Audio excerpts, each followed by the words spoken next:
Hello and welcome to WoodYaTalk. Tonight we have lot of crazy shit has happened, and who better to talk with than Scott and Bomber. Hello, Scott. How are you? I'm fucking sick. Other than that, I'm good. It's this cough thing that if you've been following for a while now, yeah, it's still there. And I've got medication and stuff to help fight it, but yeah, it's real bad. I'm otherwise literally fine. No illness whatsoever. Just that chest cold of a cough thing. So, this is my voice for the next, sorry. You Canadian sickness, damn you. It's Oh, been yeah. minus 40 Celsius. Right. You know what that is in Fahrenheit? No. Pretty much the same thing. No clue. No clue. What Minus that is. 42 is where they're the same. Educate us, please. Nope. So when it gets to minus 42 Celsius, Nope. that's also minus 42 Fahrenheit. It's the same thing. So it's been minus 40. Pretty close. It's fucking cold. Like, if you're outside... Wait, for minus 10 minutes, 40. Wait, time. Yeah. Negative 42 Fahrenheit? Yeah. No, that's what?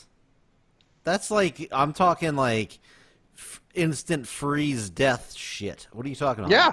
Negative. No, that's right. It's If negative you're 40 right outside- there. Yeah. Well, Yeah. Why the fuck do you live there?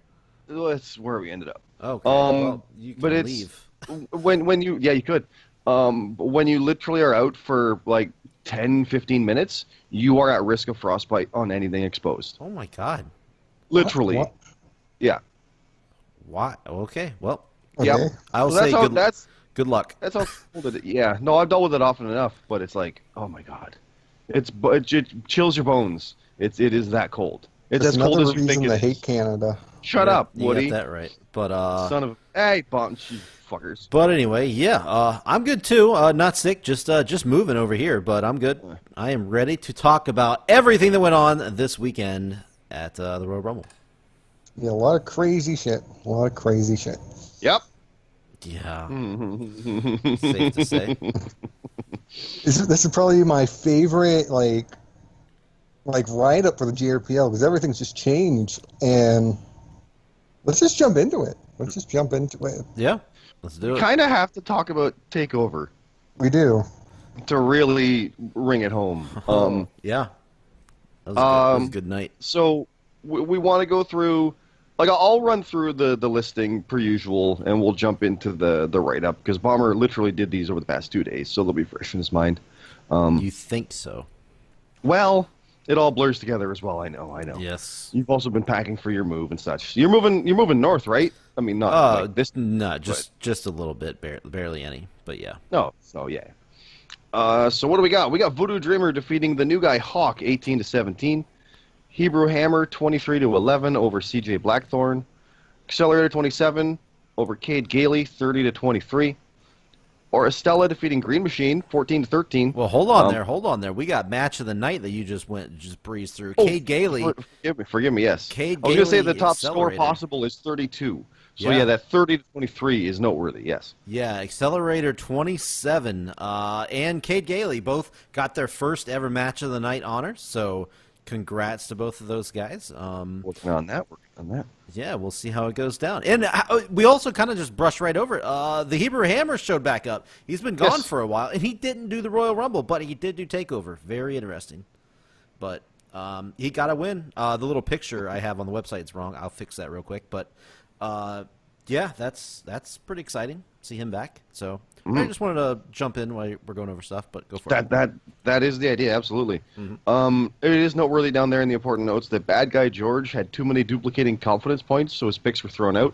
If I'm correct, he just had the number 1 across the board. No, Like he did not. He had I think he had a bunch of 5s. I think he had 2 5s and then some other stuff. He did the same exact thing for the Rumble, both shows this weekend. He made his picks, tried to make his return, but both of them were just all duplicating points, so did not work out for him. Sadly. Again, for new listeners, you got to split those confidence points up. Yeah. If there's 5 matches on TakeOver, your most confident is the 5. Your next one is the 4. You can't say I'm equally confident and put 2 5s. Just there you go. Yep.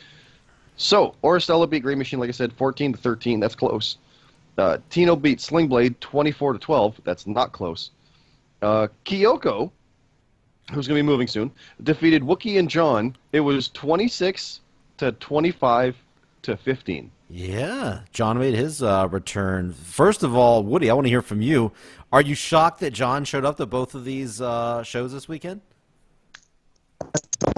Who's predicted with him, tried to get a hold of him multiple times? Yes, I'm very surprised that he's showed up for these two. Yeah, and I'm surprised to see he only got 15. He got almost blown out by Kyoko and Wookie there, which is not like a two-time champion. So, Two-time world champion. Yes. First ever world champion, and he won it back after he lost it. Yep. So no one else has done that. So yeah, maybe he's just a little rusty, is all it is. Maybe. Next up, we have a non-title match. Buck N5 defeated Bastion, 21 to 18. Yep. Rough night for my man Bastion. Rough weekend. We'll get more into that later, but yeah, not a good one here for Bastion. Peanut beat the Alpha Dog 25 to 17. No. Alpha Dog beat Peanut. Oh, that needs to be updated on the site. It should be. I will hit refresh. Yeah, but I actually got contacted by Alpha Dog like around noon today, and I went in and changed that. My bad. That might be because I loaded it this morning and hadn't refreshed since. There you go. Okay. Well, there we go. The Alpha Dog beat Peanut. Sorry, Peanut, your win's gone. Yep. 25 to 17. The Midnight Rider defeated Lily Pilly 20 to 14. The first ever. Am I wrong? I think that she's the first ever guilty verdict. First one guilty. Yes. Yes. We had the Midnight Rider actually go to hang Lily Pilly and did for a couple seconds there, or almost a good minute, I think it was, until the officials came out and helped her out and saved her. We wondered, and we're not covering Homecoming. It was so long ago and there's too much to talk about. But he actually lost at Homecoming or TakeOver Blackpool, I forget which, and he wanted the ref to hang him. And then he walked off. He's like, I don't deserve this. So we wondered what would happen if he lost. We also would happen if he found someone guilty, and he found Lily Pilly guilty. So it's interesting, like, why? What happened there? So yeah, I like how after he was choking her out, he walked off, and he was being escorted out, and he's yelling to the cameras, "Where's her loudmouth now? Looks like she choked on her words," which is funny stuff. I do love stuff like that. Yep. So it'll be interesting to see what's next and if he's going to get another victim. Yeah. There. Now we've got Real Deal JRH beating Fart Bucket 22 to 20. And 20 is a good score for TakeOver. Yep. Fart Bucket was leading most of the night, so unfortunately he blew it, I think. So again, Fart Bucket is terrifying on these smaller shows because you get a match wrong and he gets it right, you might be fucked. And that's all it takes. On a Rumble, there's 9 matches and whatever. It doesn't matter. It's a bit easier to deal with. But it's scary when there's only 5 things that decide your fate. I'm not counting the bonuses. So 2 points, and Fart Bucket almost had the win. Super Hippo and Daddy Fatsack went to a no contest, 16 to 16. Yeah, the reason I booked those guys together was because they're facing each other in the Tag Team Championship Classic the next night. So I actually had Dave Smell My Fart going up against CM Carlito, but both of those guys decided no show. So this only ended up being just Super Hippo. They also went to a no contest, technically. I guess so, yeah. So yeah. Yeah. I beat Nathan 8K 25 to 11. I was very happy with my score on that one. Well, let's all be honest here. This guy comes in picking Cassius Ohno. God, he did. He put everything on Cassius Ohno. It was real bad. He barely made double digits, and he was happy by that fact. You gotta make risks. You gotta take risks, though. So. Yeah, I guess so. Yeah, it's true. Sometimes, yeah. It's one thing to be happy with my win, but also I look at what I had to deal with, and it's like, Yep, and I think we had you tap him out. He had the lowest score, tied with CJ Blackthorne of 11. Yeah. No one's had a lower score than that yet. So there you go. So I damn near anybody would have beat him. Fair point, but I need them wins. Yeah, I do, wins. That's a couple in a row for me now. So it's all good. Mm-hmm. Speaking of wins, Bomber, you beat Chappers 25 to 16 in a non-title match. Yes, sir. This is my second match against the little trio. I do not speak Spanish. I don't even know how to pronounce it. They're called the. Oh, this is gonna be bad. The Hermanos hasta la muerte. That was pretty bad. But anyway, which I believe is what, Brothers of the Dead or Men of the Dead? Brothers till death. I mean, That's that's what it's supposed to awesome. be. That's what so it's awesome. supposed to be.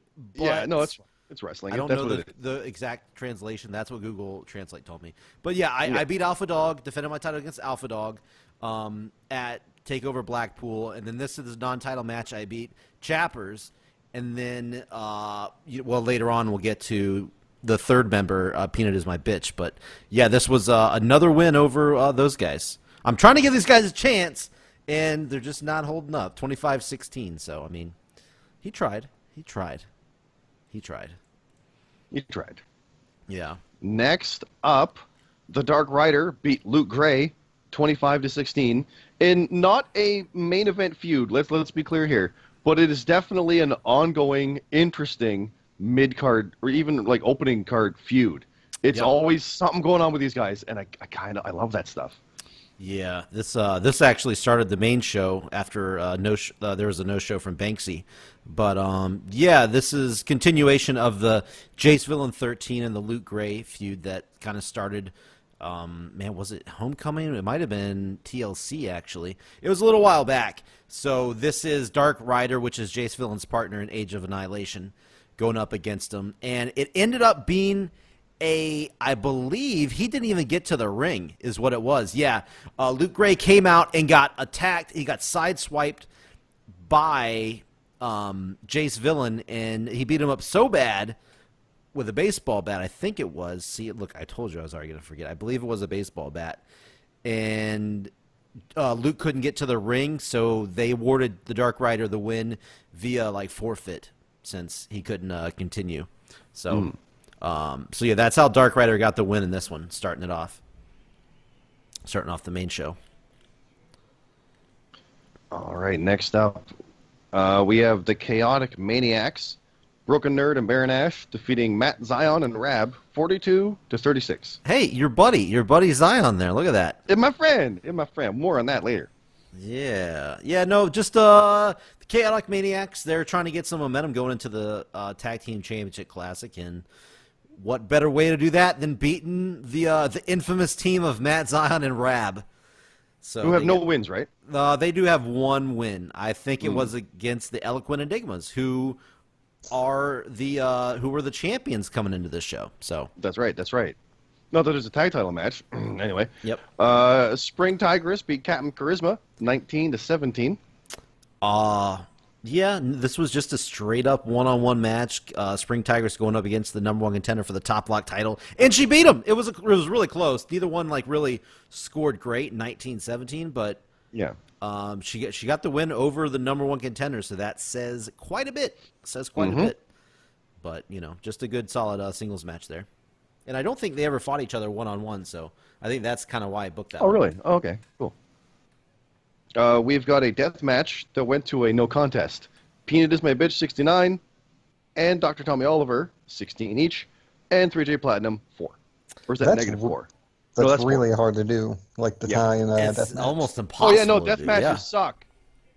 Sorry, I've had a flashback. Yeah, it's interesting. I guess I can give you guys a little insider info, because I don't know if it's going to go anywhere now.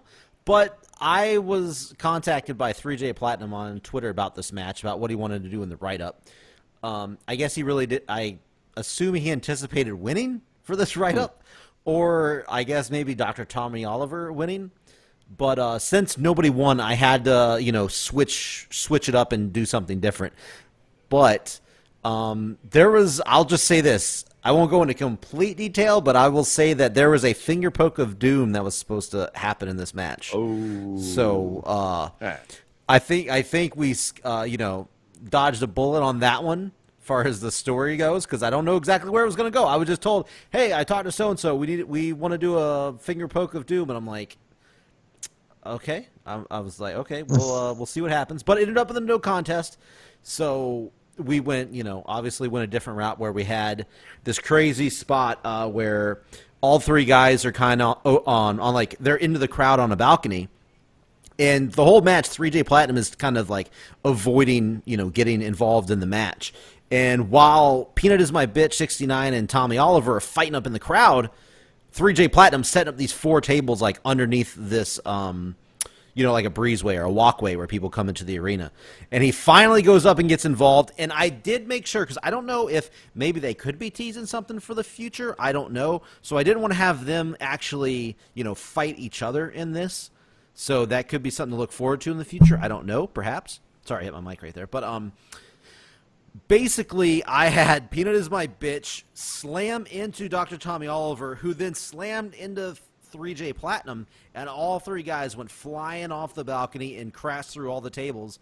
And when, the dust settled or whatever, Peanut is my bitch and Tommy Oliver were laying on top of 3J Platinum and got a double, pin at the same time.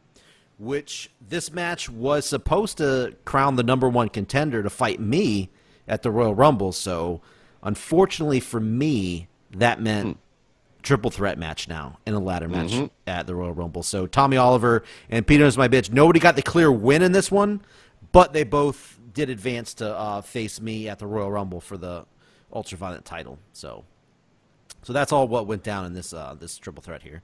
But yeah, super rare. You're right, Woody. It's super rare that there's a tie in a death match when you got double negative points going on. Mm-hmm. Next up, we have a big win for Jace Villain 13 beating Cam Popplestone 20-17. Yeah, that was. Are you guys surprised about that? I was a little shocked by that one. What do you guys think? Jace Villain, he's teaming up with Dark Rider. Dark Rider. That team is becoming one of my favorites, and I'm not shocked by this because I think they're doing well. Those 2 are doing really well. To me, it's the right thing at the right time. Like, I like what they're doing, and this is a win to show that importance works. The next name coming up is TB and Cross. Cross is an example of that, where things were trying to go a certain way, but the wins weren't happening, so like the storyline wasn't really happening properly. These guys, their storyline's going along, and he gets a win like that. It's like, oh, we got to take these guys seriously. It's like it's a slow burn on a new act, and it's good. I like it, and it's only by 3, so Cam can rebound from that, and it's all good. But it works well, so I'm happy for these guys. Yeah, I mean, I definitely see what you guys say, but I'm still shocked though. Cam is a upper card talent, and Jace is still, fresh coming in. So I think this is easily his biggest win so far in his short JRPL career. So huge win for him here. And yeah. I think it was just a little bit of an upset. But, I mean, yeah, it's a good win either way. I mentioned, though, Cross, he lost to TB666 25-22. Yeah, both of these guys were coming. The reason I put them up against each other is they both were coming in on kind of hot streaks. I think they were both, maybe 3 of their last 4 matches have been wins. I think it was somewhere along those, give or take a couple matches. But they both have been coming in pretty hot as of late, so I wanted to see who would, get the big win against each other. And TB666, he always seems to, keep getting, he builds himself right back up to get in title contention, whether, whatever title it is. And then, unfortunately, he has yet to hold the title. So, it's kind of the Banksy syndrome. Banksy kind of fell into that same category where he would get wins, title match, loss, and then he'd have to build himself back up. TB666, unfortunately, kind of follows that same pattern. He's had several title shots at different titles and hasn't been able to get one yet, but if he keeps winning, we'll see. We will see. Speaking of big wins, LJ defeated Ash. Dude. 30-23. Another big win. Woody, what is going on? Win. This dude, he beat you at Blackpool, and then he comes in and beats Ash. What are you feeling after he comes in and beats 2 world champions? I think those were his first 2 wins. I think he was 0-4. And then he comes in and beats 2 world champions. What are you feeling since he actually beat you at one of the last shows? Because I think that's fucking huge. I want to see if he keeps his momentum up. And if he does, definitely smell a rematch down the line. I could see that. Yeah, that would be fun. Yeah, that's kind of why I put him in this match. I was like, okay, a match over a guy that hasn't really got any momentum, any wins really going. He comes in, beats Woody, former world champion. Let's see if it was a fluke or if he can do it again. He came in and just did it again. So Good points too. let's say that one more time. I said he had a good point. Oh, his yeah, score, 30, yeah. 30. He was too shy of a perfect show. You're right. Yeah, it was good, and he debuted so far he hasn't really been in the write up doing a finishing move, and he actually debuted his finishing move in a write up here, and it's the Samoan Spike. So that is just for future everybody out there. LJ's finisher is the Samoan Spike. But yeah, another huge win. A lot of new stuff, a lot of craziness. Like a win for Woody and Bear Me, beating Team No Chance, JD and Vitamin S, 38-36. Yeah. How bad were you guys sweating going into that tag match? As soon as we got the last two bonus of the one before the main event, we were pretty happy, and we were okay with it. Yeah, look how tight it was. 38-36, 2 points. It was a tight match. I mean, all four guys involved, though. I'm pretty sure I put it in the write up there. All four of these guys are top guys, kind of. So they've all of you have held titles. So definitely high up on the card, high profile match. And it was only the second time. I think it was the second time you guys teamed up, you and Beer Me, or third time. I forgot. I was about to ask that. It was the second time, and coincidentally enough, we tied with Buck and Five and Lily Pilly at All In. Oh, okay. Yeah, that was a long time ago. Yeah, All In. Okay, because this was also the second time JD and Vitamin Yes teamed up. So you guys are both facing each other in the second ever tag matches with your partners. So that's interesting as well. Yeah. It is. Yeah, and you guys hit your little your little new tag finisher, the Hangman Spew, in the match. Oh yeah, I saw. Hangman Spew. Yeah, who came up with that? Which one of you guys came up with that? I came up with it, and then we both brainstormed on the name, and it went from there. It was either that or it was going to be called Spewlution. Spewlution. God. Yes, that's hilarious. Oh, that's good. That's funny stuff. But that was a really big win because right now, feud-wise, Woody and Vitamin Yes have been fighting over, ever since. Oh, I hit my mic again. Sorry. Ever since Vitamin Yes took that Canadian title away from you out in that parking lot, that cold, frozen tundra parking lot in Canada. So, this was a match that I threw together, obviously, just to continue everything going, building up to the Royal Rumble, where you guys get to go at it again.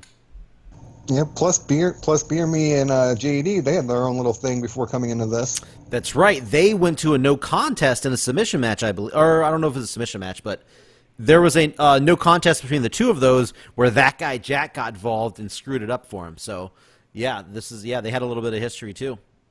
Yeah, big win for the Solution, and we needed this. We were coming in a rut.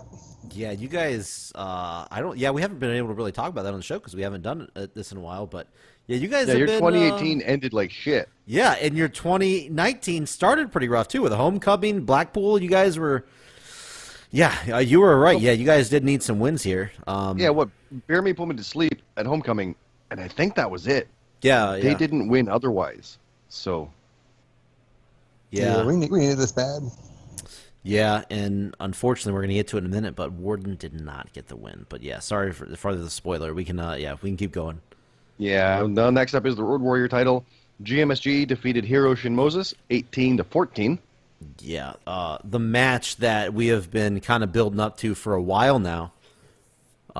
This whole thing with Hito has been, boiling over, and the whole stipulation behind this, if nobody was, following it, was if GMSG wins, he gets to go into the Tag Team Championship Classic with his actual partner, Spring Tigress.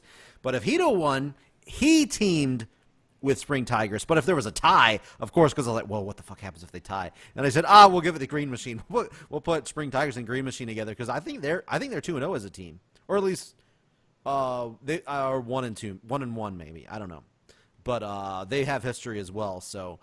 GMSG came through, pulled through, got the win, and let's see what happened in the write-up. You guys remember what went down in this write-up? I remember Spring Tigress was out there. Oh, that's right. There was an outside spot where GMSG was on the ring apron, and Hito got out of the way and pulled Spring Tigers in front of him, and GMSG wiped her out. But they got into the ring and they did that spot, they did the power bomb into a Hurricane Rana, flipping over and landing on their feet spot that we have seen, a couple people do. And it was a pretty crazy spot, and it went straight into GMSG grabbing Hito and hitting him with the skull-crushing finale, getting the win. So it was a pretty big win for GMSG. Him and Tigers going into the Tag Team Classic together, and he's still the Road Warrior champion. Meanwhile, Hito's left laying in the ring. Mm-hmm. As a villain. Sorry. Yeah. Did any of you guys Discord chats? Did any of you guys? Did you want to see somebody win over the other? Did you want to see maybe a different team go in, or were you hoping that GMSG was going to go in with Tigers? I was kind of hoping we get Hero and Tigers, because it's something new, it's something different. I'm always down with that kind of stuff. Okay. What about you, Scott? I did want to see Hero get in there just for the sake of the craziness, yeah. But I'd rather it be GMSG just because it's the better story going on right now. But the thing with Hero is so interesting. I want to see more of that, and if that's what that would have meant, yeah. Yeah. But I wanted to see GMSG myself because I'm a little, I wanted to see the defending tag team classic winners in the tournament. But yeah, that's fair. Yeah, but I got what I wanted. But yeah, no, it was a good match. Yeah, so GMSG holds the title. Another title defense for GMSG. Another good run. Aside from that Finn hiccup, he keeps going. Yeah, imagine if that wouldn't happen. He would have been like, this would be crazy. This would be crazy. But then again, I think he probably likes it because now he had a successful first run with the title, and he's putting together a successful second run with the title. Doing it again. Yeah, it's good. Yep. So I think he probably likes that a little bit better anyway. Next up, we have Modstep defeating the Warden, as you said, 23-19. Yep. In a #1 contendership match for the world title. Sure is. Yeah, I didn't list what show it would be at, but it was going to be at the Elimination Chamber. It wasn't going to be the next night on the Rumble, but it was going to be at the Elimination Chamber. And I think a lot of people probably thought, myself included, that the Warden was probably going to get the win here, but faltered a little bit. I know you guys, in the actual predictions, did he pick something weird that you guys didn't agree with for the NXT submission? Show? I think he goofed on no submissions. And, okay, that's what it was. Yeah, and there was like 2 or 3 on that show too, which was unfortunate for him. But yeah, no, Modstep, who nobody can ignore Modstep. He's always proven, and he's a strong competitor, and he's going to be getting his second World Championship shot after this. But in the write-up, guess who came out? John. Motherfucker John. Motherfucker John. And it's funny because when you guys turned on John and kicked him out of the Solution, Warden wasn't there. So it's weird that he comes out and he targets Warden, and this whole little scenario here, which is going to lead to what happens at the Royal Rumble where they face each other the next night. So, Warden cost a shot at the world title because of John, even though Warden wasn't even there. So he's got a lot to answer to. I like it. Yeah, a lot of interesting stuff going on there. I like that Warden still has to fight for like his world title, like in the long run. Oh, as opposed to kind of like getting a shot relatively quick. Yep. Yeah. Yep. I can see that. Mm-hmm. I mean, I'm sure he would rather won in the end, but But it makes the chase that much better in that aspect. But yeah, that is true. So next up, things get interesting. Yes. Because as the Elimination Chamber was starting, the Enigma's Chamber, as I dubbed it, because the Chamber match is what Breaker had the choice? Breaker, called shot at opportunity? Breaker had the shot, Breaker decided to have Jonathan C.T. Martin, Redhead, Junction, Adinex, and himself, Breaker, as 5 of the 6 in an Elimination Chamber with the world champion, who happened to be my best friend, Jut Jut. So, as they're getting into the chamber pods, brilliance happened with a Money in the Bank cash-in by Team No Chance. Yeah. Okay. So That's the best time to cash in because not only is a takeover card where the bonus points of a cash in, which is, correct me if I'm wrong, 5 or 10, 10 total, benefit you hugely on a small show like this, but also I love the storyline of people in pods and they can't get out to stop it. Yep. That's cool too. I fucking love that. Oh, it's so good. So here's what went down. On I'm looking at on the Discord chat on Thursday. Lily Pilly messaged me. I assume she's fine with me reading what she sent me. But on Thursday, just a couple nights before this show. Saturday. Yeah, before a couple days before. She says, "Hey Bomber, just to clarify, if Buck N5 and I were to cash in a takeover, would it be just us versus them for the title?"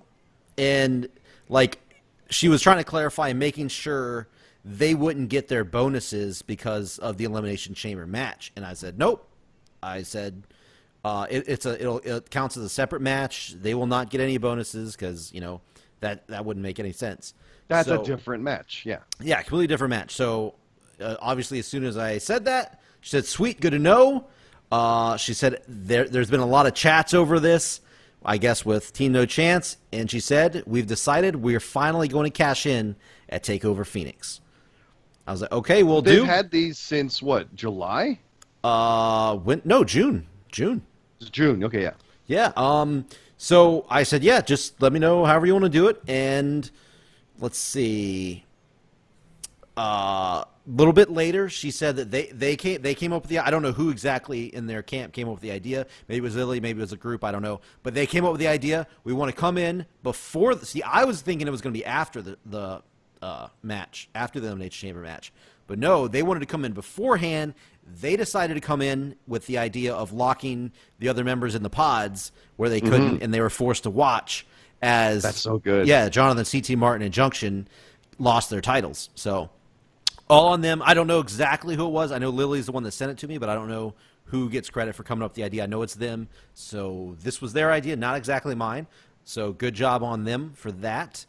And it worked out for him. It came out to 45-38. Now, if they didn't have that 10-point bonus, they would have lost. It would have been 35. Yep. They would have only had 35. But, hey, Money in the Bank, you get 10 points. So, 45-38 it was. So stole. This changes the Tag Team Classic because it was the Enigmas versus the Drifters, if I'm correct. It was. On the left side of the bracket. Whereas over on the right side, it was Team No Chance against me and Matt Zion. Yeah. Which was the bone that was thrown by Judd and Bastion. Yep. And suddenly that means that Matt and I have a title match tomorrow. So I have to ask you guys, did you see anything? Did you have even a hint of an idea something was coming? No. I love it though. I love great. Everything about it. That's good. I beg. I'm glad they kept it on the wraps way better than Tino fucking did when he cashed in. I begged them I was like, don't tell anybody. We're gonna make this a moment. Don't tell anybody. We're gonna try the best we can. And then you even had it in the write up. It's listed there, but down below it doesn't have a match write up. It's the Enigmas enter the chamber. Yeah, I know. I wish there was a way because I had to put it in the top part. I wish so much that I could have done it a way where you wouldn't have known unless you were reading. But I mean, it has to be in the the top part of the page, or I mean, have to put it up there. So I was really wanting to keep it more of a secret to where it's almost like if you could have kept that little bit, and when you open the drop down for where it is, it's in that. It's like, oh shit.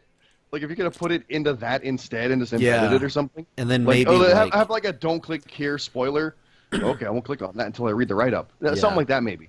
Yeah, maybe. Well, yeah, we definitely will probably look stuff in the future because I was wanting to do something like that because I wanted to keep this under wraps until it was read, and I wanted them it to be organic where you're reading it oh, they're all coming out. Wait a minute, what? Light Squad? They're thrown in the pods. What the fuck? And yeah, so I will say this: I love Buck N5, but Buck N5 has messaged me, started messaging me about this on Saturday night. After they, did the math and knew they won. And Buck N5 was like, do you think they're going to be mad? I was like, they may be. I said, they may be pretty mad. And Buck N5 was like, should I warn them? should I warn them? I'm like, warn who? And he said, the champs. I'm like, no. I'm like, no. You're the champs. I was like, do not warn anybody. Don't. I literally just talked to Bucket 5 about, like, don't say anything to anybody. It's so I was like, please don't say anything. So, yeah. So almost, I'm sure it almost got out, but some of the best parts of wrestling is when you don't actually know what's going on. Yeah. And you legit react. It's good. It's good. So. Yep. So yeah, so new tag champs. Huge moment. I really enjoyed that. I think they did a really good job. They picked the perfect opportunity, and they're the ones that came up with the perfect idea of the pods locking in. I think it was great. They did. A really good job. That. Yeah, they did great. I really like that. Yeah. Yep. So then the chamber happens, and man. Well, let's just read. I'll just read the scores: 5, 6, 17, 19, 21. That's the Enigmas. Jut got 25. Man. Jut retained. There's no way that Jut should have retained, but then it happened. Guys, if I'm correct, he pinned all of them, right? Like he pinned the Enigmas. He pinned every one of them. And by the way, Roman Reigns did. He totally did. This was not my write-up. I mean, I spiced some stuff. I threw some stuff up in there, but this was like all Redhead's idea. Redhead was the one that had every one of them get pinned by Jut. So this was their idea to have all of them pinned by Jut. So it's not like, hey, I'm going to make my guy look strong kind of deal in case somebody was worried about that. But no, man, you should have. We were me, Jut, Bastion in our chat. We were freaking out. We were so happy. Well, it was crazy. For a while, it was almost a sure thing that C.T. Martin had it won. It was really close. Seemed like it was going for him. Then suddenly, oh no! It was that. It came down to the one black mask. Oh, the black mask. Yeah, we watched that entire match, and that black mask was it. And then, I said partway through the show, what if it's not Alistair that does it? And then people were losing their minds, like, oh no, what if Ciampa does one? Then he went for one. It was ridiculous. It was so much fun. Everybody was like freaking out on the edge of their seat. Everybody, it was really fun. It made the show a lot more intense and crazy to watch. But no, I was trying to get a hashtag one black mass, and it only was one black mass, and Jut got the win with it. So so excited. I love the fact in one way that it just, I mean, Redhead and I, we got our thing going, but it shits on the Enigmas after the tag titles. It's kind of the perfect. It's like, oh no, it all fell apart. Oh my, worse than they could have imagined. Oh no. Yeah. You were even involved with the match there. I was. I am not a heel, so I didn't do heelish stuff. But hey, Jut, thanks for putting in the tournament. You're welcome. And I let him out early. Yep. What? that was my way to do that. I'm like, no, I'm helping Red, yeah, but I'm not like, oh, I'm gonna help the heels, or like who's the heel, who the face. Mm-hmm. But I hate Jut. So yeah, go beat him up. Have fun. Go ahead. Yeah. If you guys, you guys beat my ass outside the ring, which is good. It makes sense. It's good. Yeah, if you guys haven't already, you need to go read the write-up for that match. It was like all, I assume Redhead came up with it all. She had a lot of. Yeah, she gave me the bullet points. I filled in all the gaps and stuff, but it was all her idea for all the main things that went down and stuff. So it ended up going over. I think it went over pretty well. And it just showed how bad of luck the Enigmas had on the night. First, before the match, they lost the tag team titles, and then all of them lost in the chamber. Man, what a bad night. They couldn't do anything wrong, and then suddenly this show happened. Yeah. And it also shows the idea of, like, the UVC cannot be stopped. Like, you can stack the deck, and oh no. Yeah. So, yeah. And I like how the bolt cutters let you guys in, so it kept backfiring, because Redhead told me where they were, and I got them. So it was all Enigma plan that all backfired. They came to win it all at this pay-per-view, but they just lost it all. Mm-hmm. Yeah, it was unfortunate for those guys. Pretty heartbreaking. So it sucks, But hey, things happen. That's the thing about the JRPL, ups and downs. They'll be there. There's the downs right now, but hey, they were just on a huge up by beating the Solution for the tag team titles. So yeah, who knows what can happen? It's a crazy ride to go on, that's for sure. But I will say that out of all three of the called shot at immortality, the Survivor Series benefits, the rewards, Jut was the only one that came through. The TB666 failed in his match against me, and then the Enigmas failed in the chamber here. I'll give him all the credit. Yeah, so good stuff. Good stuff all around there. Judge Up prevailed in the one that benefited him and the one that was going to not benefit him at all. He won in both. Yeah, that's true. Wow. Yep. So, yeah, no, I think, what were you guys' overall thoughts of the show, JRPL-wise? Good, bad, I loved it. decent? I loved it. Forgettable? Completely. No, absolutely awesome. What about you, Woody? It was crazy, very, very crazy. You think it was memorable? Are you gonna remember this one till the end of the Oh. year when the awards come around? Absolutely. Yeah. Oh, I think there's personally some better stuff at the Rumble, but I might be a little biased. Oh, sure. But no, that's the best cash in yet, I think. I agree. No I offense, do. Woody, but Yeah, no, I agree too. And so far, everybody's 3 for 3 on cash-ins. But I do agree. I think this has been the top cash-in for sure. Mm-hmm. Yeah. But yeah, no, I think it was a good show. So you guys want to talk about the Rumble? yes, I Boy, do. do I. Yeah, there was a lot. By the way, 71 competitors in the JRPL showed up for this show. Just want to point that out. Record? I don't think it was. I think we've had like 73 before, but it was pushing it. It's pushing it. We did have 2 newcomers, which I guess we'll get you right off the bat, but yeah. Yep. Well, we'll throw it out there. The highest possible points was 116. I'm pretty sure that's a record. I don't think I may be wrong, but I don't think any show has You had put that. like 30 bonus questions. Yeah.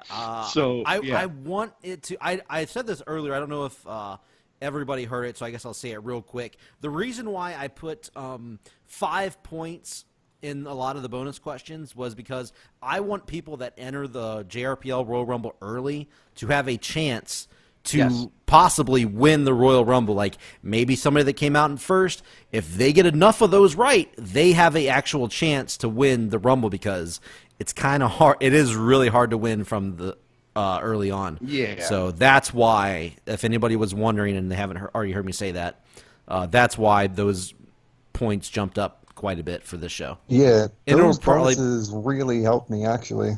Yeah, and it'll probably be like that for the future for Rumbles. in the Okay, Rumble. for Rumbles, by the way. So yeah. So let's dive in. We have Liquid Vamp defeating I Play Sports Games 41-37. Best name ever, by the way. That's pretty great. Those 2 new ones. Yeah, these are 2 brand new. These are debuts here. XO Liquid Vamp is actually a XO Kev's best friend. No joke. The XOs. Yes, XO Liquid Vamp, his best friend.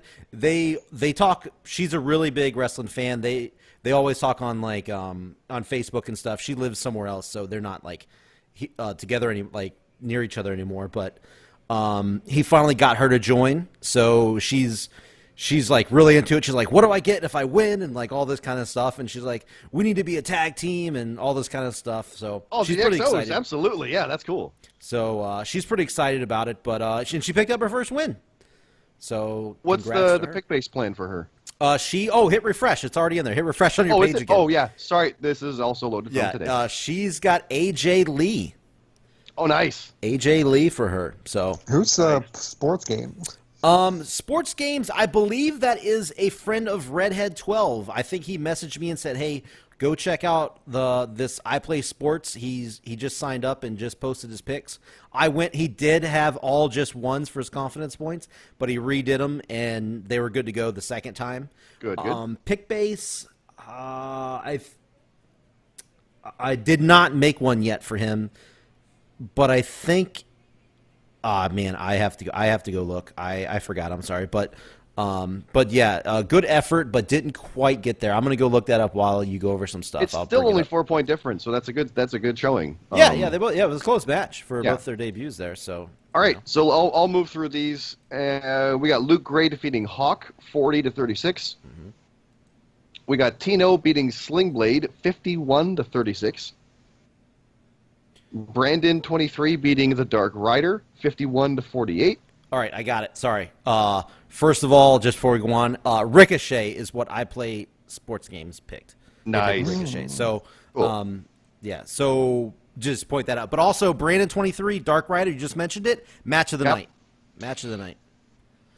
51-48. Yep, and that was also both of their first match of the night. So back-to-back shows, we had all 4 people get their first ever match of the night. Scott, yours is coming, man. Yours is coming. I should have accidentally gotten it by now.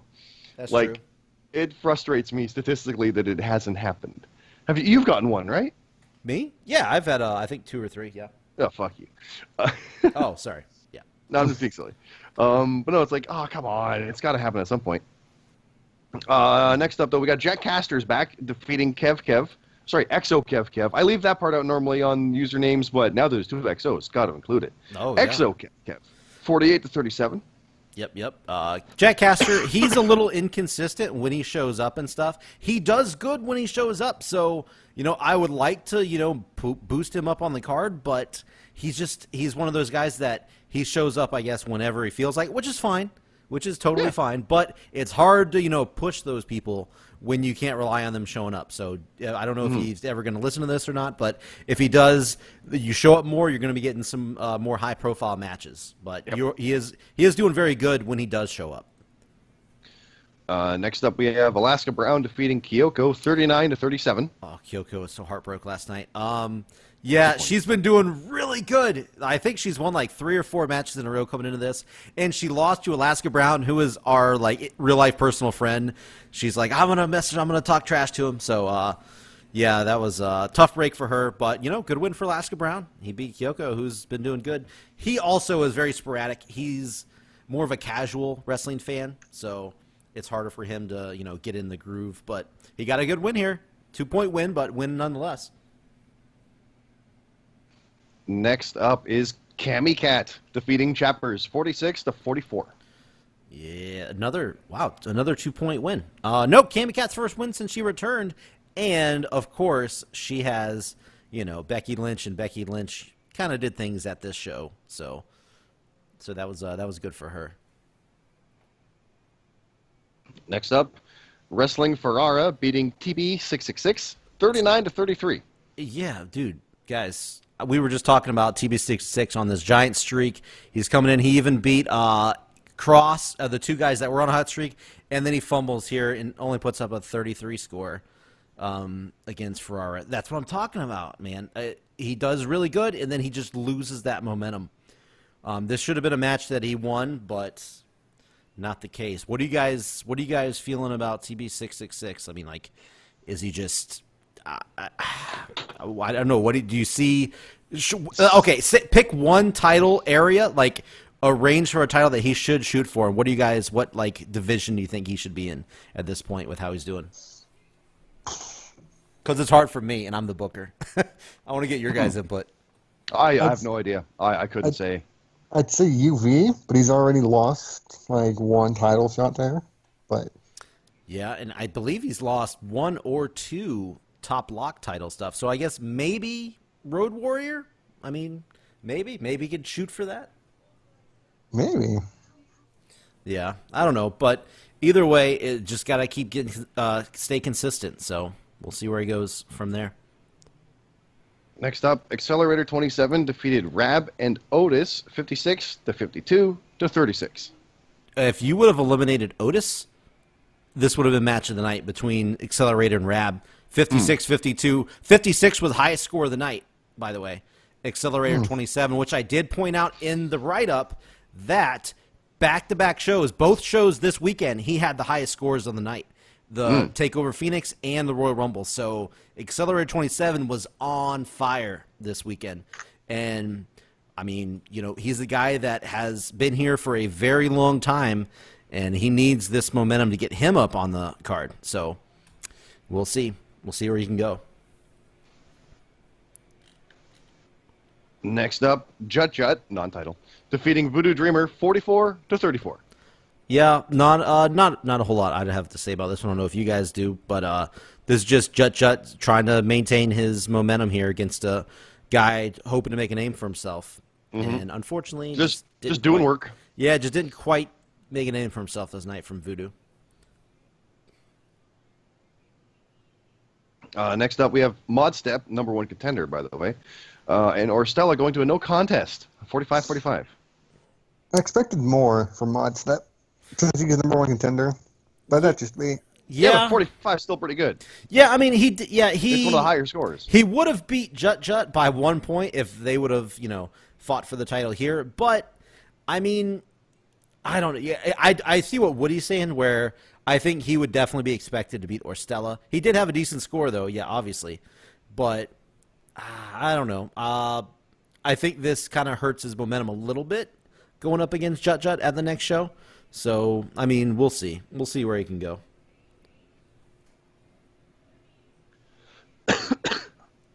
Excuse me, sorry.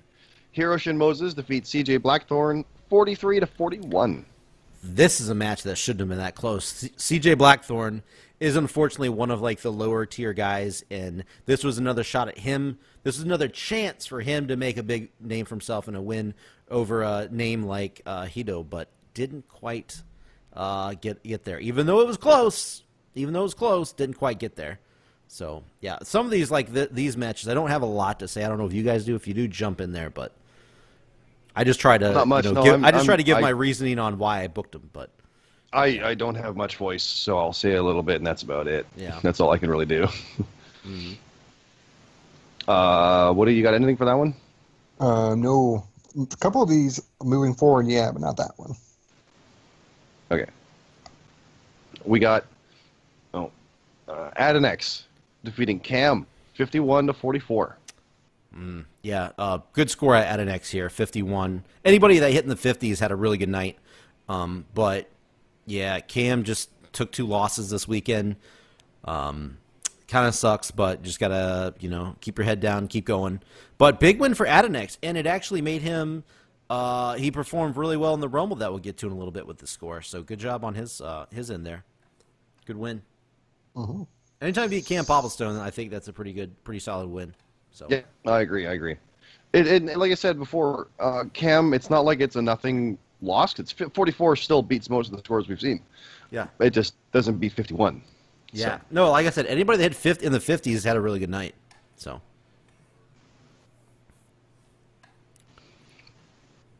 next up is Ash defeating Redhead 50-43. Yeah, Redhead getting a shot at the former world champion Ash here. Didn't quite, measure up, but in the write-up, there was a little bit of, I don't know if people have been following what's going on with the Ash and the Enigma storyline, but there's a little bit of, them trying to coax Ash to join them.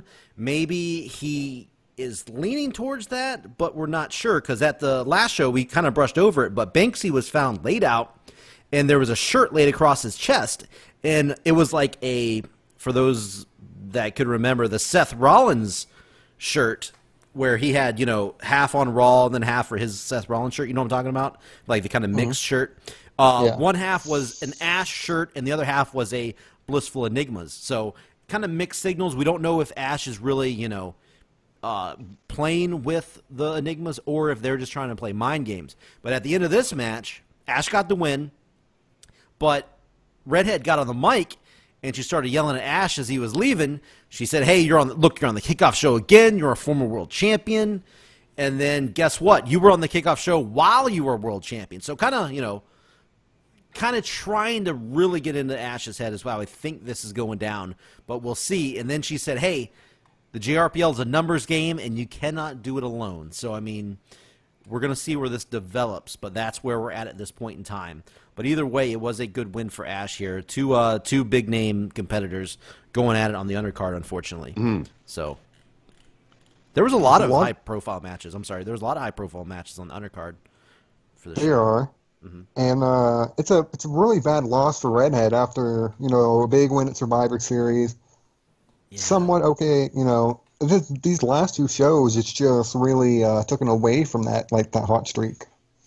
Yeah, there's a couple people that had really bad weekends, Redhead being one of them. Cam Popplestone's one. My boy Bastion, as we'll get to, he really he took a pretty bad weekend, and it's weighing on him. I'll tell you that. But it was a rough weekend for a couple people for sure. It legit does just kill your momentum when you're doing so good and you just take big losses after big loss like that. I don't know what's worse, loss after loss, or a loss then a win then a loss. Because that's what I went through for a while. Yeah. And it was like, I need 2 in a row. I can't get 2 in a row. And then I lost 2 in a row. I was like, oh, fuck. Yep. So I can relate to that. And I can relate to the other side of it because I did pretty good this weekend. Yeah. But yeah, it's rough because like literally they were on top of the world and suddenly, oh no. So. Mm-hmm. Speaking of big wins and losses, the Finn beat JD 47-40. So I'm not saying JD Onio because I don't know if I'm saying it right. So I just say JD. Everybody knows who I mean. So yeah. Yeah, and that's another guy. They got 2 losses this weekend. JD, he lost to you and Beer Me Jesus Woody. So, and then he came in and lost to the returning Finn. Now, I actually haven't been in contact with Finn on Twitter like I have been in the past, where he was like letting me know he was going on a break. I don't know if this means that he is back, back to getting the swing of things, because he said he just wanted a break. He didn't say he was gone forever. So maybe this means he's back. I'm hoping it does. I put in the write-up that after he got the win, he jumped on there and said, I'm back and I'm stronger than ever, because we know how big he was. He left as the Road Warrior champion. He handed it over because he was injured. So, I mean, he was kind of making his way towards the top when he took that break. So he came back with a big win against JD here, because JD's a very tough opponent. So massive win for the Finn, I think, on his return. Hopefully he's back for good. We'll see. Time will tell. And a bit of a tough thing because he only does the main shows. Yeah, he usually does just main shows, and I believe NXT. Yeah, yes. Well, NXT is main shows, but yeah, I think he usually does NXT and WWE only. And he didn't do Takeover Phoenix, which surprised me. That has me a little, hesitant on whether he is back full time. But we will, like I said, we'll see. But yeah, he's only a main card competitor. So, yep. All right. Next up, we have the Elimination Chamber qualifiers. Yep. We have Jace Villain 13 defeating Fart Bucket 32-21. Okay. 21's one of the lower scorers, if I am correct here. Yeah, and it's Fart Bucket. So for the record, yes, but yeah. Yeah, the reasoning behind these guys. So the Elimination Chamber this year is going to be for the Road Warrior Championship. Last year was for the Ultraviolet Championship. This year it's going to be the Road Warrior Championship. And I wanted to have. I actually messed up when I did the qualifier matches because I put 6 qualifier matches when there's 6 people in it, not counting the champion like an idiot. But luckily, that worked out in my favor, as we'll go over here in a second. But I wanted to pick all people in these qualifiers who show up to, like, all the shows. So that's why you got guys like Fart Bucket. That's why you guys like the Alpha Dog, Wookie, Beer Me. That's why you got all these guys that have been showing up to all these shows. So, yeah, that was the reasoning behind this. I didn't want to try to mess up and put somebody in that doesn't show up to barely any shows. So... yeah, Jace Villain, he's been on a fire lately. Fart Bucket, you know how he is on house shows. So, I mean, as Road Warrior champion, it's possible at any moment that he could do something. So, both guys actually did score kind of low, both one in the 30s, one in the 20s, but a win's a win. Jace Villain qualified. So, good qualification for him there. The next qualifier is Breaker defeating Cross 50-44. Yeah. 50, big one. I think this was an upset. I know Breaker, he's part of the Blissful Enigmas, and he, did best for them in the Survivor Series, but still, Cross. I expected Cross to get the win here, but didn't. So, good win for Breaker. It's a good rebound from the night prior, too. Yes, indeed. But it means he's going right back into a chamber. Yeah, that is. I didn't even think about that. That's true. Yeah, he's going right back to the very next show. Jesus. That's pretty great. I legit didn't even think of that. That's hilarious. Yeah, I like that. This should be his 3rd chamber, I think. Yes. Oh my God. He was in the chamber with me for the Ultraviolet, so he's been in all the chamber matches by the time next month comes. That's kind of awesome. Yeah, he's the chamber veteran, Breaker. That's good. I like that. That's really good. It is fun. Yeah, it's cool. Now, speaking of guys who keep winning, LJ defeated 3J Platinum 42-37. There it is, guys. I'm gonna ask you guys here: do you think at this point we consider him real, or do you think there's still the jury out on whether or not he's legit or not? What do you guys think? No, I think LJ's earned my little stamp of approval. I think he's real, but it's in a sense of like Goldberg. It's like, how do you figure this out? How do you test this? No one's figured it out yet. I like that. Yep. It's just he's like, you come out of nowhere and what's going on? Like, huh? So it's really, really good. Dude, if he comes in and wins the chamber, I'm telling you right now, you talk about that's already. I think you got to consider him high up on some. I know it's a long time out, but some jobbies for next year. Oh yeah, 'cause this is going to be a run that he could go through. He beat 2 world champions, qualify, get chamber. Man, that would be huge. It's hard to look at some of the stuff like for Superstar of the Year, things like that. But upset, yeah, there's already been some stuff. He's easily on my mind for Rookie of the Year. Even though he did technically debuted last year. Oh, then would he you wouldn't qualify count. him? No, he wouldn't count then. He only had like 2 shows though, right? Even if it's one, sorry, rookie is they have to debut in that year. So all right, comeback then. How about that? Yeah, comeback could work. Comeback could work because he started out like 0-4, I think. So, maybe. But I know we're like a long way out to talk jobbies, but I'm just saying he's doing really good. He's making waves. He did what he needed to do because the next one, Green Machine and Alpha Dog, went to a no contest, 41-41. Yeah, Green Machine's been slacking lately. Have you guys noticed that? Not slacking. I mean, he's shown up on all the shows, but I mean, he's been in a rough patch as of late. Have you guys noticed that at all, or is that under your radar? Yeah, he's still doing well, but it's not well enough. Yeah, I don't know his last win, honestly. Don't tell me he won it the last show. Let me go. Before I say that shit. Watch he won on. Takeover Phoenix, but Alpha Dog has been doing very well. Or Stella did beat Green Machine on the last show. Yeah, so no. I thought it was a tie. It was a tie. I'm sorry, it was a tie. But Alpha Dog has been doing very well. Green Machine has been struggling quite a bit. So for both these guys to get a tie, not good for either one. It doesn't really help either guy, unfortunately. And in this case, both of them are out of the Elimination Chamber because if you look at the little text underneath, winner qualifies for the Elimination Chamber. So nobody won. Neither guy is going to be in the Elimination Chamber, unfortunately. So we are back to 6. My mistake has been fixed by these guys tying with each other. They took care of it for you. They saved me. So sorry for these guys, but neither one are going to be in the chamber. So, well, someone that is though is Wookie, defeating that guy Jack 40-34. I actually haven't talked to that guy Jack yet since the Royal Rumble when they came over, but I looked at the scores before they left. I told them how everybody they did, like how Kev and Kyoko did. I actually told that guy Jack he won because I guess I looked at the wrong score, and I haven't talked to him since. So he still thinks he won this match, that he's in the Elimination Chamber. Unfortunately he's not. I looked at the wrong score. Wookie did win, and I think Wookie he's already a former Road Warrior champion, so he's definitely got the experience and stuff. He could go on and win, so we'll see. Good win for him. Sorry that guy Jack. I kind of got his hopes up for nothing here because he was like, that guy Jack is back, baby, and I'm like, oh, yep. Oh, because I won't spoil a whole lot, but I'll just say this: there's a reason why. You know the story between that guy Jack and Exo Kev that's been going on. There is a reason why he's on this main show. But I won't spoil it. Let's just say some stuff will go down that you'll have to look forward to for the actual full Royal Rumble right up here. So. Oh, awesome. Yep. But next up, we have Beer Me Jesus defeating Tom, and that's a big elimination. I feel like either of these guys, that's a heavy hitter match. But it was 50-44. Yeah.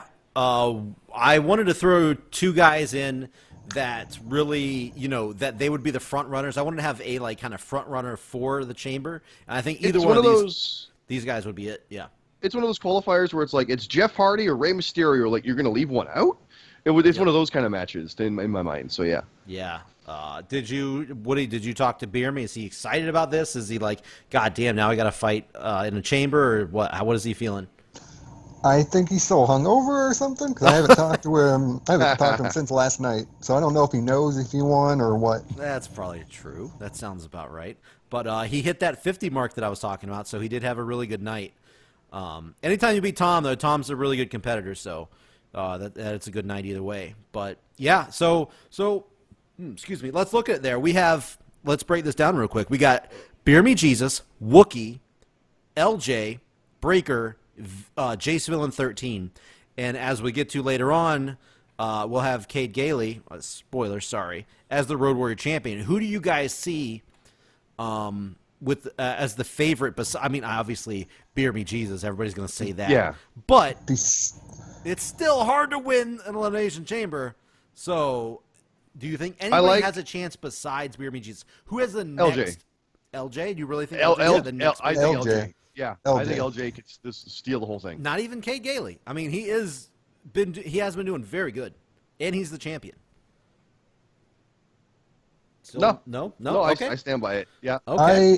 I would be happy if Jace Dillon won it. Well, I figured you'd be the happiest if Beer Me won, right? Or you. Oh yeah, but we're talking besides Beer Me. Yeah, that's true. Yeah, we are talking besides Beer Me because I think everybody, he is the front runner for sure. But I don't know. I feel it's going to be like I think I'm going to go with Cade Gailey. Besides Beer Me, I think Cade Gailey is been doing really good. He's been under the radar, and him beating GMSG isn't as big of an upset as I know. I'm skipping ahead, but I don't think it's as big of an upset as some people think it is. But okay, I just want to talk some chamber stuff real quick before we went on. But you can you can move on. No, I agree. I like where that's going to go because that's the next big thing along with the tournament, which starts here. It's interesting having these parallel things happening with all the storylines that are already going on. There's the Rumble, there's the tournament, and then the Chamber. It's really, really interesting stuff. So next up, speaking of storylines, the Midnight Rider, 39-37 over Peanut. Yeah, a lot of people got really excited when I booked Midnight Rider versus Peanut. Because everybody's just, they have so much fun with Peanut. So I thought this would be a fun way to kick off the show. This is actually the first match on the main card was Midnight Rider. This is first time debuting on the main card here. And against Peanut, I figured there'd be a lot of fun stuff go down. And believe it or not, Peanut was not guilty. I would have, if anybody's guilty, Peanut is fucking guilty. I say. Not guilty. Nope. Not guilty. Peanut not guilty. Midnight Rider said, what do you call him? A funny boy? Like, hold on, let me go down. He called him like a funny guy, I think it was, yeah. Yeah, he said, no, you're just, he called him a joke and said he's not guilty. So that's pretty much how it went. He said, not this time anyway. That's what it was. That was interesting, too. I like that. So, yeah. I want to know his reasonings. I know. I'm sure at some point we'll get there. Yeah, Lily was guilty, right? Yeah, Lily was the first. Maybe I was going to say he hates women, but Buck N5 was not guilty. So yeah, and they're together. So weird. Yeah, I'm sure there's some reasoning, and maybe we'll find out soon enough. I don't know. We'll see.